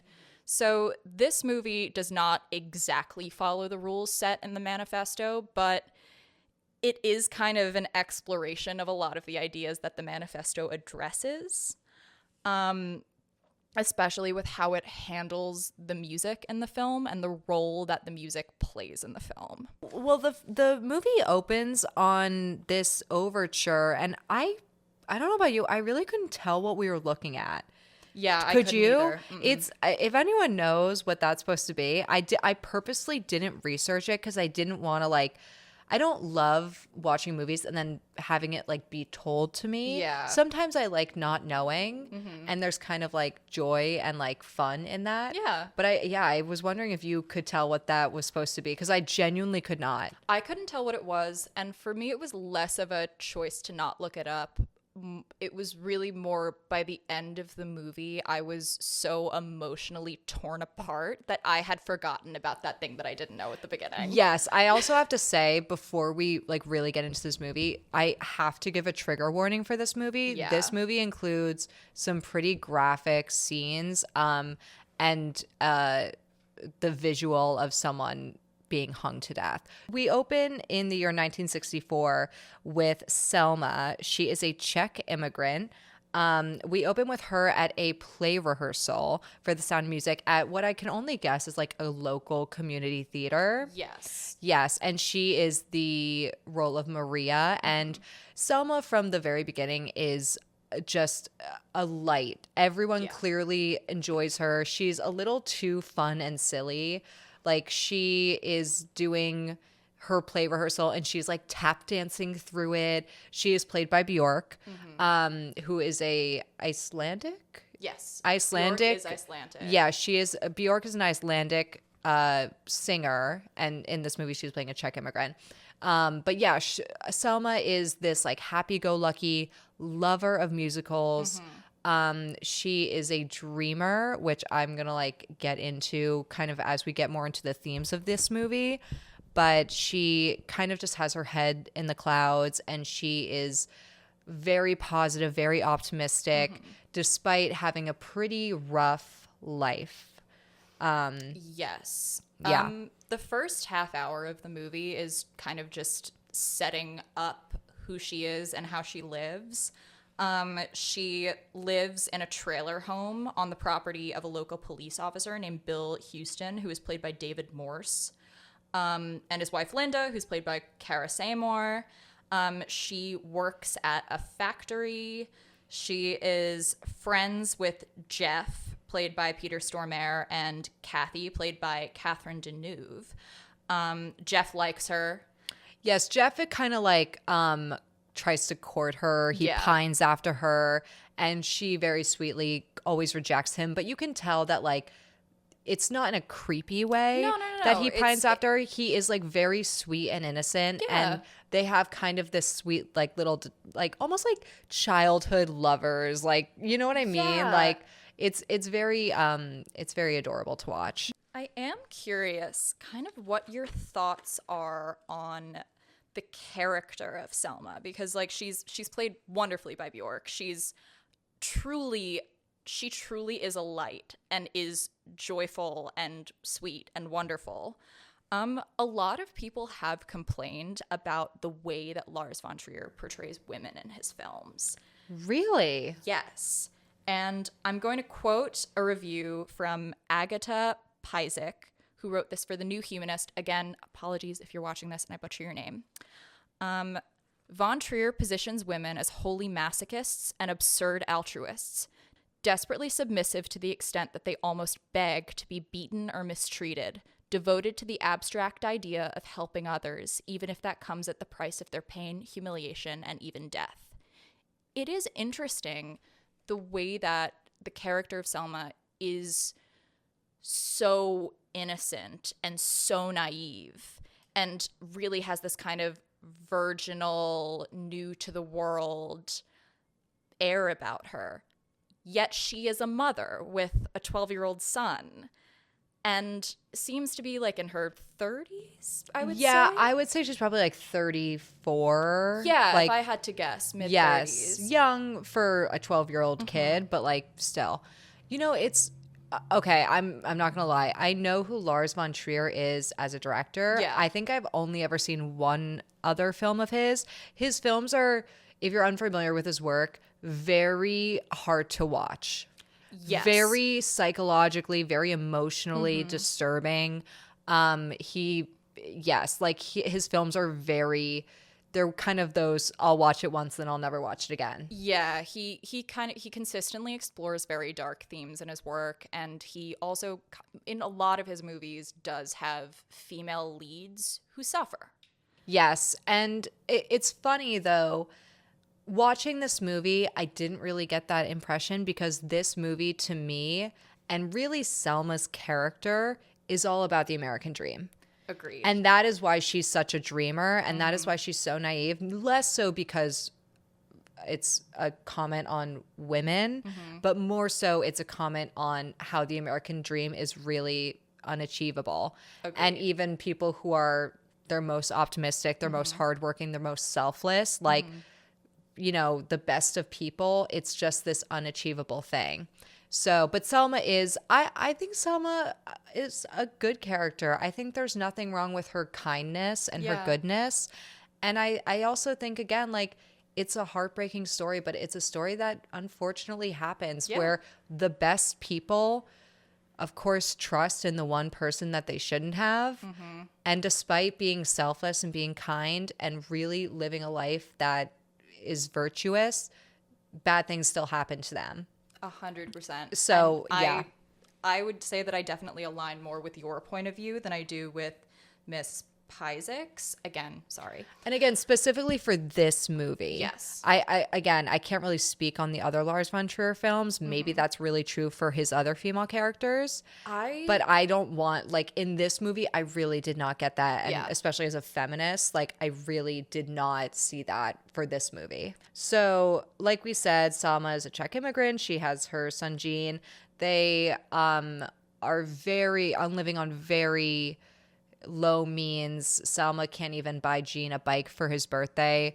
Luckily, again, Bill and his wife and Jeff and Kathy all kind of pitch in and get him one. Yes. And Selma, like, kind of pushes it. She's like, guys, like, I'm not that kind of mother. Like, please don't get him these nice things. One night, Bill comes over to kind of just talk to Selma in the trailer home, and they kind of have this, like, confessional where they both kind of spill secrets, and Selma's secret is that she is losing her eyesight. Yes. She says she's going to lose it within the year, which, first of all, more like within the week. I feel like right after she says that, very fast. yeah, I mean, before we can see her eyesight's not the best, but after she tells Bill that her eyesight is going, I mean, she goes blind basically like that. It's insane. So it's crazy, and apparently it's this genetic condition that her son will also suffer from in the future. Like, she knows that she's going to go blind soon, and she knows that in the future her son will likely also go blind. Which is why all the money that she supposedly sends to her father in the Czech Republic or Czechoslovakia. She actually kind of secrets away, and she is saving up for a surgery, not for herself, but for her son. Yes. To save his eyesight. Yes, she has no father in Czechoslovakia. She never knew her father. This is a lie she tells people so that when she's living on low means, it's because most of her money is going towards Gene's surgery. And Bill thanks Selma for confiding in him, and then he reveals that despite having this trust fund or something that he was inherited, I don't know. I forget exactly what some the sort details of were. Money has fallen into their laps. So Bill and his wife live pretty nicely. He reveals that that money is gone, that his wife, Linda, spends like crazy, and that he is in serious debt and he doesn't know how to tell her. And that also their house is going to be foreclosed on soon. Yes. So Selma, first of all, I just have to say this scene is great. The acting in it is amazing.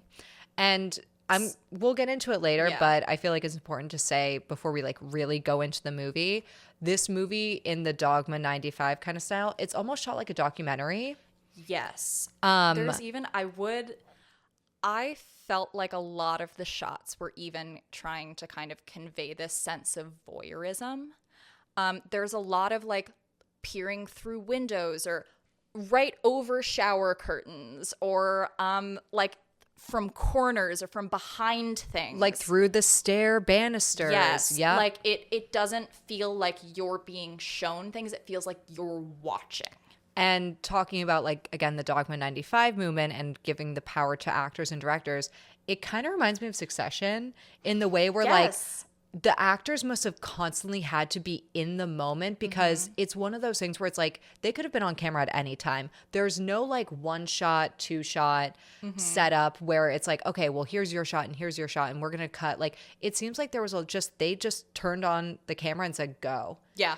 And they very probably much did feels like like 4 that. or 5 takes, and it's really, really impressive from like a directing and from an acting perspective. Incredibly. And the performances are very, very naturalistic, almost to their detriment, but not quite. It's very concerned with realism. It does not sound like written dialogue. It sounds like people speaking. The movie goes on, and we see Selma in her everyday life, working at the factory, going through play rehearsals. Her and Kathy go to the movie theater together, and it's very sweet. Kathy describes what's kind of happening in the theater. Yes, as Selma is losing her eyesight. Yes, very much to one movie goers' dismay. He kind of like yells at them, and That was a really cute scene. yeah, I it really was liked it was that. sweet. And this is where you see Kathy is a very good friend to Selma. You Yes. see how strong their friendship is, and again, you see how quickly Selma is losing her eyesight.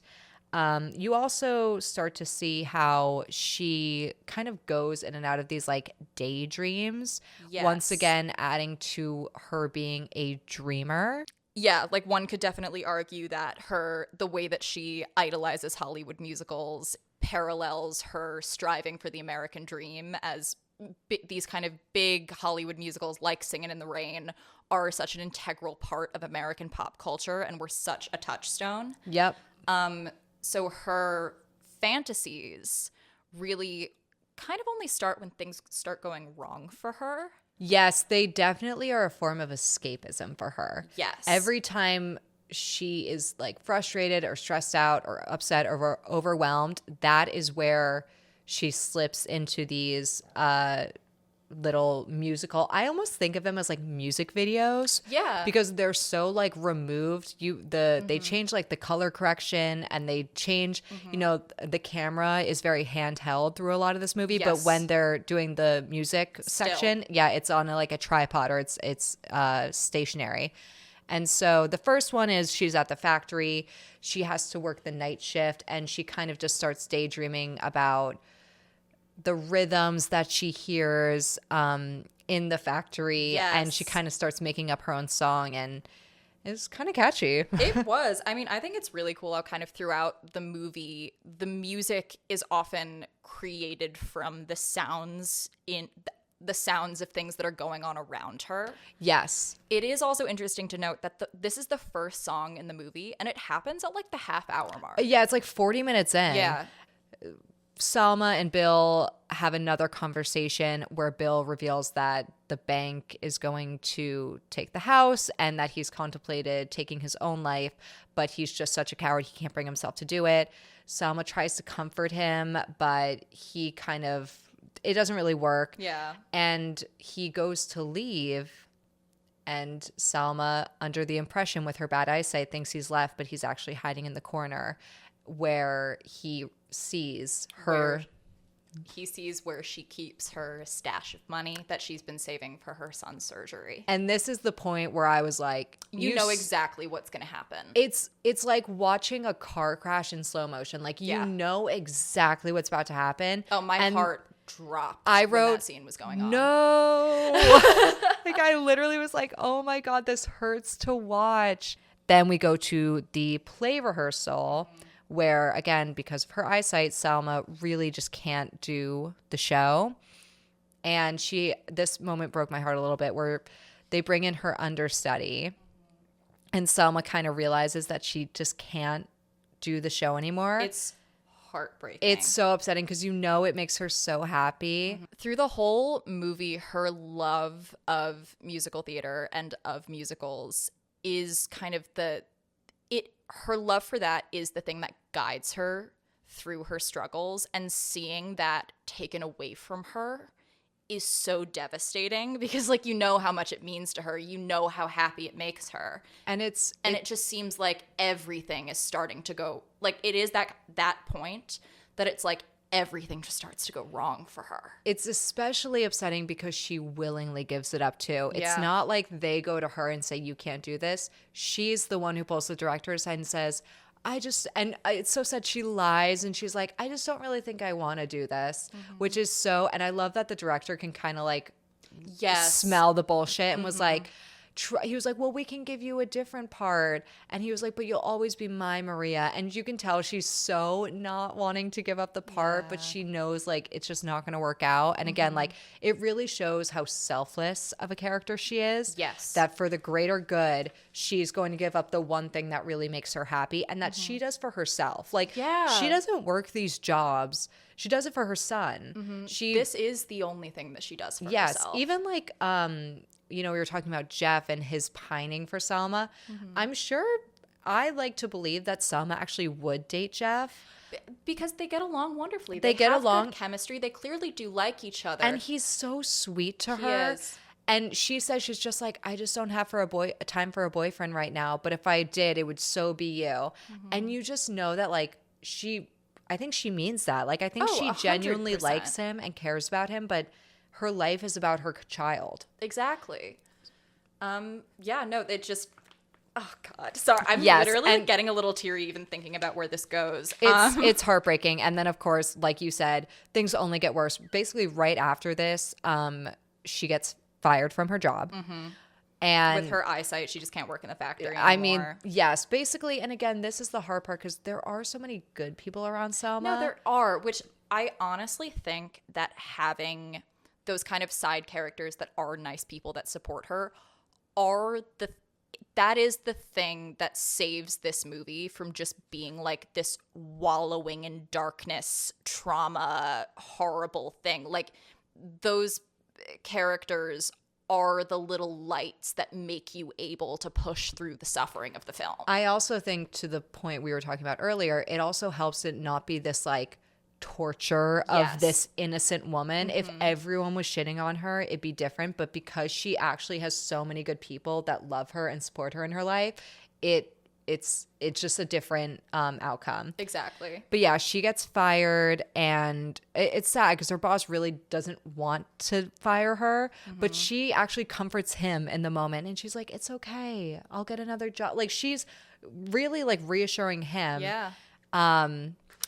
And on her way home, she is walking home on the train and runs into Jeff, or does he follow her? I don't remember. I thought he followed her. I think you're right, because he wants to drive her home. Like, he's just like, you shouldn't walk home. That he wants to drive her. Yes. She decides to walk alone, and she sings "I've Seen It All." Yes, and first of all, they're on this bridge and a train is going by. How the fuck did they shoot that? I know the cameraman was stressing out because they are like right there, right on the edge. I mean, the train is right in front of them, missing them by like a hair. Yes. And and the camera is like right on top of them. I was like, I just know the cameraman was like, I better get fucking paid double for this shit. Like, but yeah, she sings "I've Seen It All," which was nominated for an Academy Award. Really? I didn't know either that. an Academy Award or a Golden Globe. I wouldn't, I mean, I'm not shocked, but I had no idea. It's probably my favorite song in the show. I thought it was really sweet and very beautiful, sung very soulfully by Bjork. Once Salma gets home, she goes to put money in her tin of money and finds it empty. We immediately know that Bill has stolen it. I mean, the second that she feels her hand in that tin and she feels no money in it, it's like a knife to the gut. Like, you know what is about to happen. Well, you don't, but you know something is about to happen. I thought I knew what was about to happen. Really? I didn't. What did you think was about to happen? Because I guessed correctly. Oh, really? Yes, but also I kind of had this movie cheated for me because I knew she got arrested. I guess I assumed she would go to confront Bill and he would find some way to evict her. That's kind of where I thought this was going, and I thought it was going to be like, oh my God, you know, she loses the money, she loses the house, like she's going to just slowly lose everything. I wasn't really expecting the turn that it does take when she goes to confront Bill. Yes. So she goes to Bill's house, goes to confront him. He's up in his office. And what's the wife's name again? Linda. Linda. And Linda's home. Like, Yes. she walks in and she's like, can I speak to Bill? And Linda says that Bill told her that they've been having an affair. Or not an affair, sorry. That they've been having like a flirtation. Yes, basically Linda's like, I know what you did. Bill told me that you came on to him and he pushed you off, and we're going to evict you. So she really does get evicted. You're right in one way. But I guess I loved the turn that it takes. Yes. I wasn't expecting it. So she goes up, confronts Bill, and Bill is such a piece of shit. I mean, talk about a coward. It's crazy how he believes this is the only way he can get around his issue. Is by stealing money from this woman that has been nothing but a good tenant, nothing but kind and honest and good. And someone who has real issues that he knows about and constantly is acting selfless, constantly is putting other people before her. It's painful to watch when she is asking for her money back. And he's like, oh yeah, you can have your money back next month. I just need it for a month. You can get it back. And she's like, yeah, but no, I'm sorry, but I need it back now. It is painful to watch how she is so apologetic. And like deferent to him. I was literally watching this with like fists clenched. I was screaming at my screen. It was, oh my God, it was so infuriating. I also I hate people who feel like they're entitled to other people's like time or money or things. Like, him as a character genuinely got at something so internal to me. Like, I hated him with such visceral anger. Well, it was so awful because it's not even like he was like, oh, I'm in debt because I had to pay off this or whatever. Yeah, no. He's in debt because his wife spends so much money. Like, stop being a coward and go tell your wife to stop spending so much money. Exactly. Like, that is the thing. And I looked it up. The money is a little over $2,000. That's over $20,000 today. Yeah. Could you imagine if someone stole $20,000 from you? I couldn't imagine having $20,000 for someone to steal. Right, exactly. Like, that is insane. So Bill draws his gun to Selma after she takes her money back, and he basically starts threatening her, and then he starts to stage it as if Selma is robbing them. So he yells for Linda and says that she's trying to steal their money, which is not true. It's Selma's money. Linda goes to run to get handcuffs from Bill's car.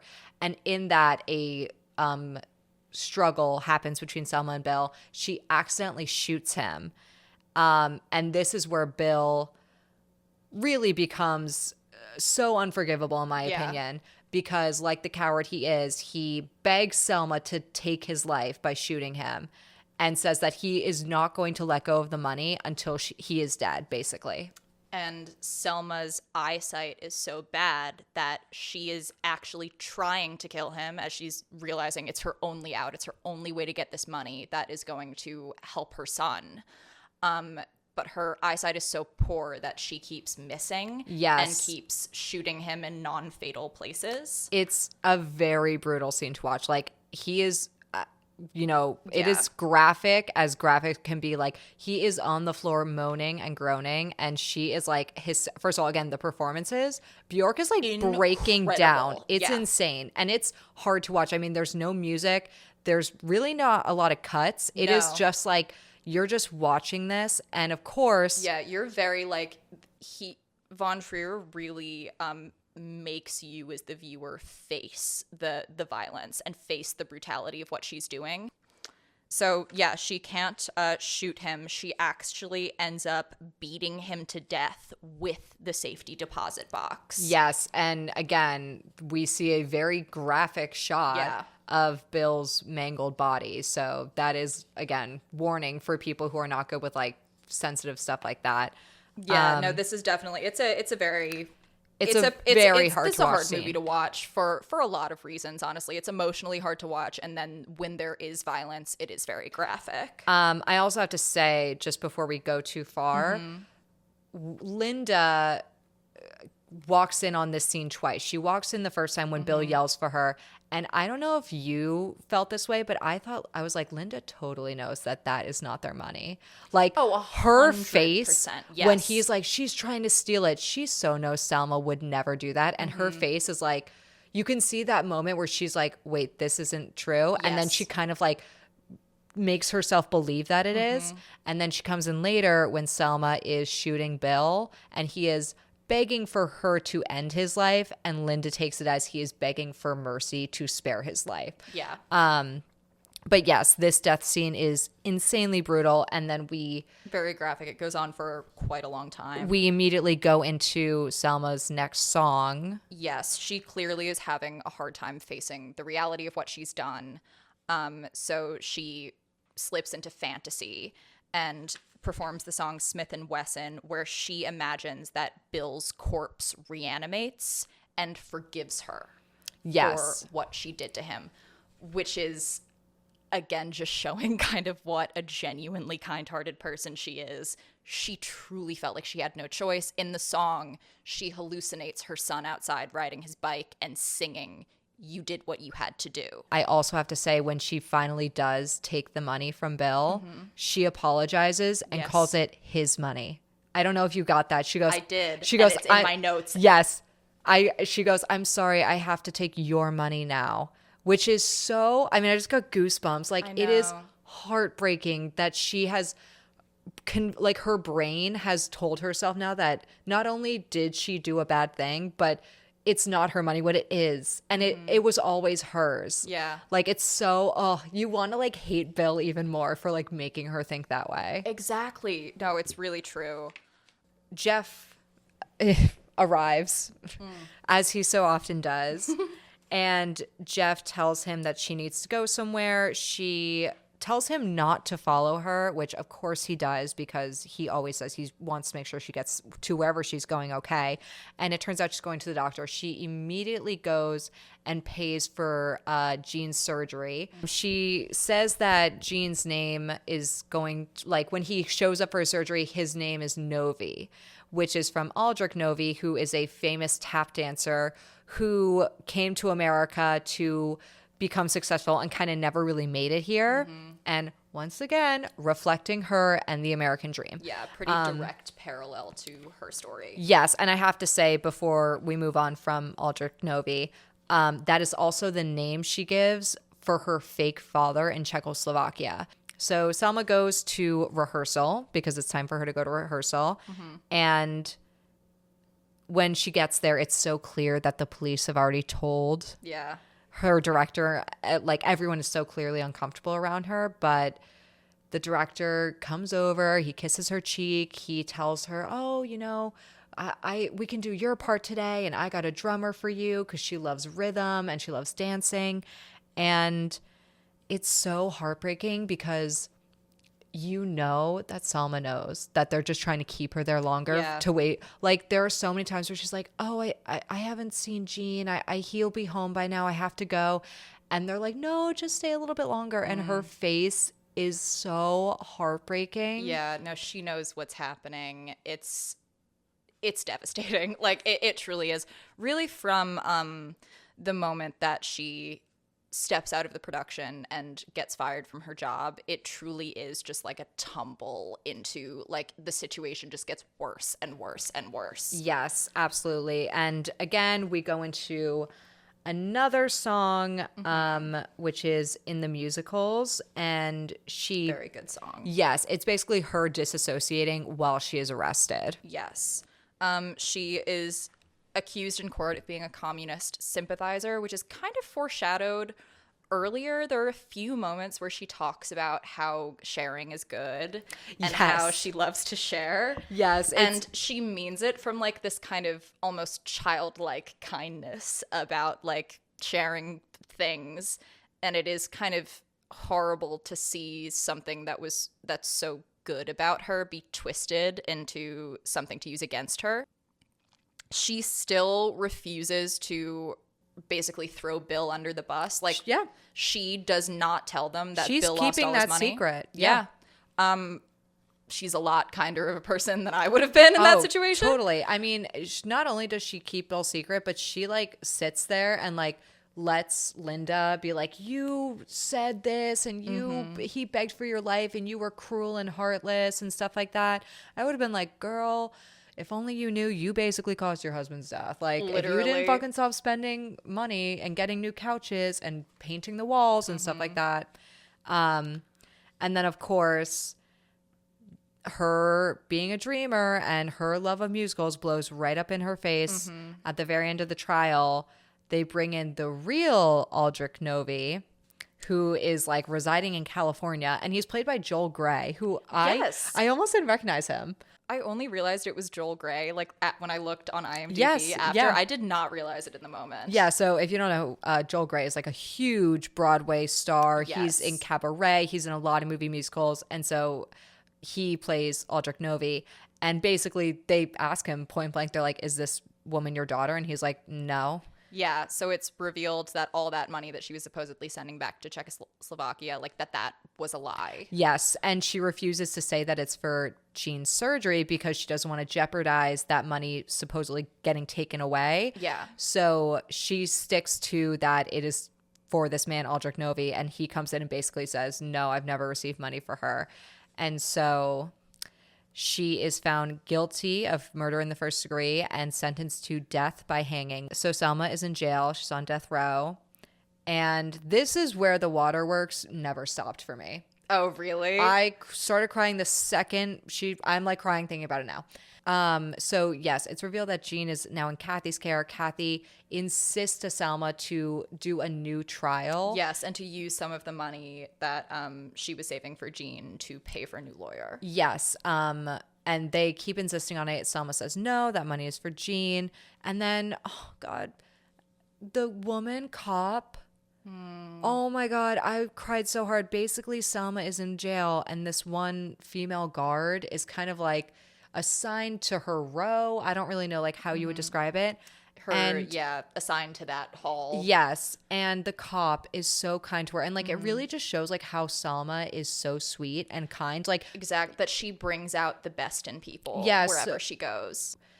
To summarize, they say that Selma might have a chance at getting a new trial. They apply for a stay, which means like they prolong her death sentence so that she's not going to be put on death row or not going to be sent to the gallows like before she can get a chance at a new trial. And when, you know, it's kind of anxious because you're waiting to hear back if she gets the stay or not. And when she gets the stay, the cop hugs her. Yeah. I mean, it's so heartbreaking. And then, of course, when she meets with the lawyer, she learns that they're using Jean's surgery money to pay the attorney. And Selma just blows up on Kathy. I mean, she is like, I think the first time in the movie you really even see Selma get angry. Yeah. Selma has this really, like, I don't understand how Bjork was not nominated for an Academy Award for this. She gives maybe one of the best performances I've like ever seen. It's this movie. Like, it genuinely is something else. It might be my favorite performance by an actress ever. It is really so grounded, and I think a lot of that is how it's filmed. But so Salma is in her cell talking to this female cop, and she's talking about music and listening to the music and how quiet it is in prison. I did tear up at this. And when she is talking, she goes, I can hear music through the vents sometime. And the cop's like, oh, you might be hearing the church, or like the whatever it's called, the chapel in a church. And it's so beautiful. And when she opens her eyes too, because she's kind of closing her eyes talking about it, it's so good. When she opens her eyes, you can tell she's like looking past her. Yes. Like she can't see the cop at all. It's so good. And like, then she stands up and she starts singing into the shaft. And I was like, she starts singing my favorite things from The Sound of Music. I'm going to cry. It is so sweet because one, you can clearly tell that she is trying to comfort herself in the only way that she knows how. But I also love the idea that she's singing into the shaft to maybe comfort someone else. Exactly. That is maybe going through a struggle. Like, and that is that is the core of her character, is that no matter what she's going through, she is always thinking of others. Unfortunately, because she's not paying for a new lawyer and not getting a new trial, she is sent to death row. And this is incredibly hard to watch from start to end. Selma is obviously terrified.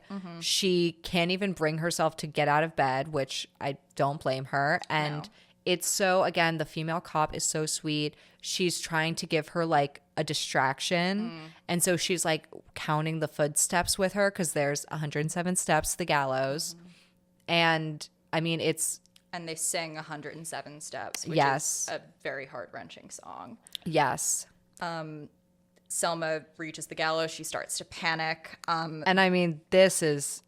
Watching this was very hard for me. Oh, I had a very hard time watching this scene. I had to like pause and like walk away a few times. Like, I'm not going to lie. That when they put the bag on her head and she just falls to the ground, I like actually like broke down. Yeah. No, it's really quite hard to watch. It is as honest as a portrayal can get of someone who is literally like facing death and knows it, and is completely breaking down. Kathy, before she is put to death, Kathy comes in, tells her that Gene has had the operation and that his eyesight is saved. Do you think she was telling the truth?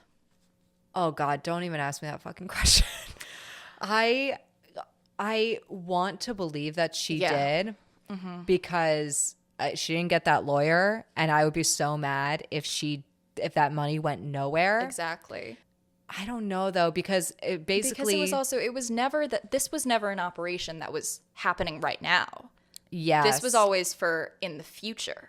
Yes. It's also a surgery that like, I don't know. She says he's just outside, and it's like, well, how long does it take to recover from that surgery? Exactly. And it's also, you make a good point, because right before Kathy reveals this, I mean, Selma is hysterical on the hanging block, screaming Jean's name. Yeah. So if anything, it could have just been a way to comfort her. I'm actually going to burst into tears. Like, why would you ask me that question, Olivia? I'm so sorry. Why would you ask me that? That was literally my first thought watching it. I'm like, oh, she's lying. Like, God. I hope not. I hope not. They're not even real. Why are we getting so upset? Why are we getting so upset? They feel real. Bjork is alive and well. Like, yeah. I mean, maybe I need to like look her up to reassure myself that we need to, like, she go wasn't to actually hanged. We're gonna go to a concert. Like, no, literally. Yeah, and then Selma sings her final song on the gallows, which is called "The Next to Last Song." Yes. Kind of. Which we learned that earlier in the movie that Selma hates the last song in musicals because it means that it's the ending. So she always would stop or leave before the next to last song because that way the musical never ended. Yeah. So that being her final song is really just, it's haunting. I can't think of like a different word. The final line of the song is a text that you see on the screen with the backdrop being Selma dead in the background. Yeah, hanging in the background, which is, again, I had to pause and just like walk away. Yeah, no, it's a pretty devastating ending. A very hopeless ending. I sound like a broken record. Like, this movie is really just about the American dream. Yeah, and about the how futile it is. It's to a false pursue it. promise. Mm-hmm. Yeah. I mean, again, about the 3 movies we watch, I think this movie is so opposite end of the spectrum in terms of like movie musicals. I mean, it really is the anti-musical. Yeah. But still, like, again, I wouldn't say an enjoyable watch, but I am happy in a way that I watched it at least once, start to finish. Mm-hmm. Will I ever watch it again? Probably not. I would say the same for myself. It's a very hard movie to watch, but I would highly recommend it to most people. Like, I think it's an excellent movie. It's non-traditional and it's hard to watch, but I think it's excellent. Sorry, I just cut you off like 3 times. No, you're fine. I think if you are an actor or if you are a director, there's a lot to take from this. You should definitely watch it, but it is definitely not for like the faint of heart. Yes. Yeah. Yeah. But yeah, that movie musicals, man. Wow. Movie musicals. I mean, any closing thoughts about either Dancer in the Dark or any of the other movies we watched?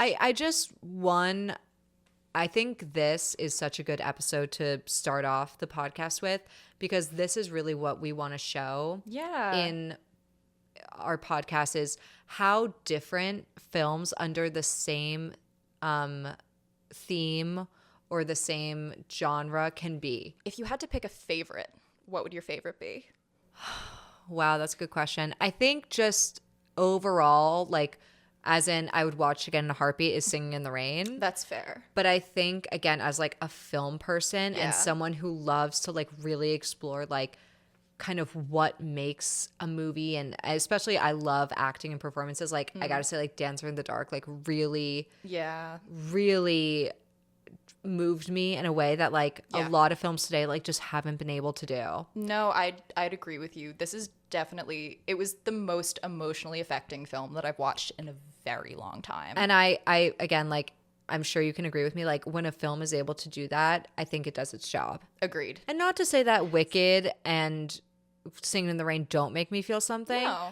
But I think Dancer in the Dark just does it in a way where, again, like I don't think that feeling will leave me for a long time. Yeah, I'd agree with that. Yeah. So, but overall, I really loved the three movies. I loved watching them back to back to back. Like, yeah, it was definitely a fun little experiment. Yes. And I'm looking forward to doing more trios of films with you in the I am future. too.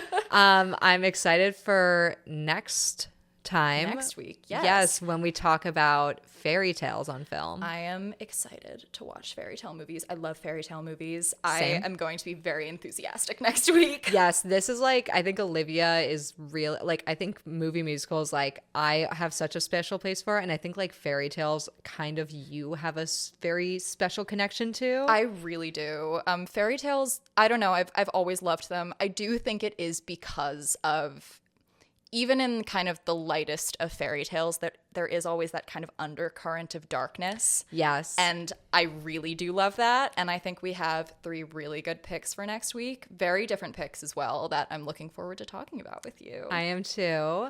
So yeah, that was episode 1. That's it. You know? Yeah. We did it. Yeah.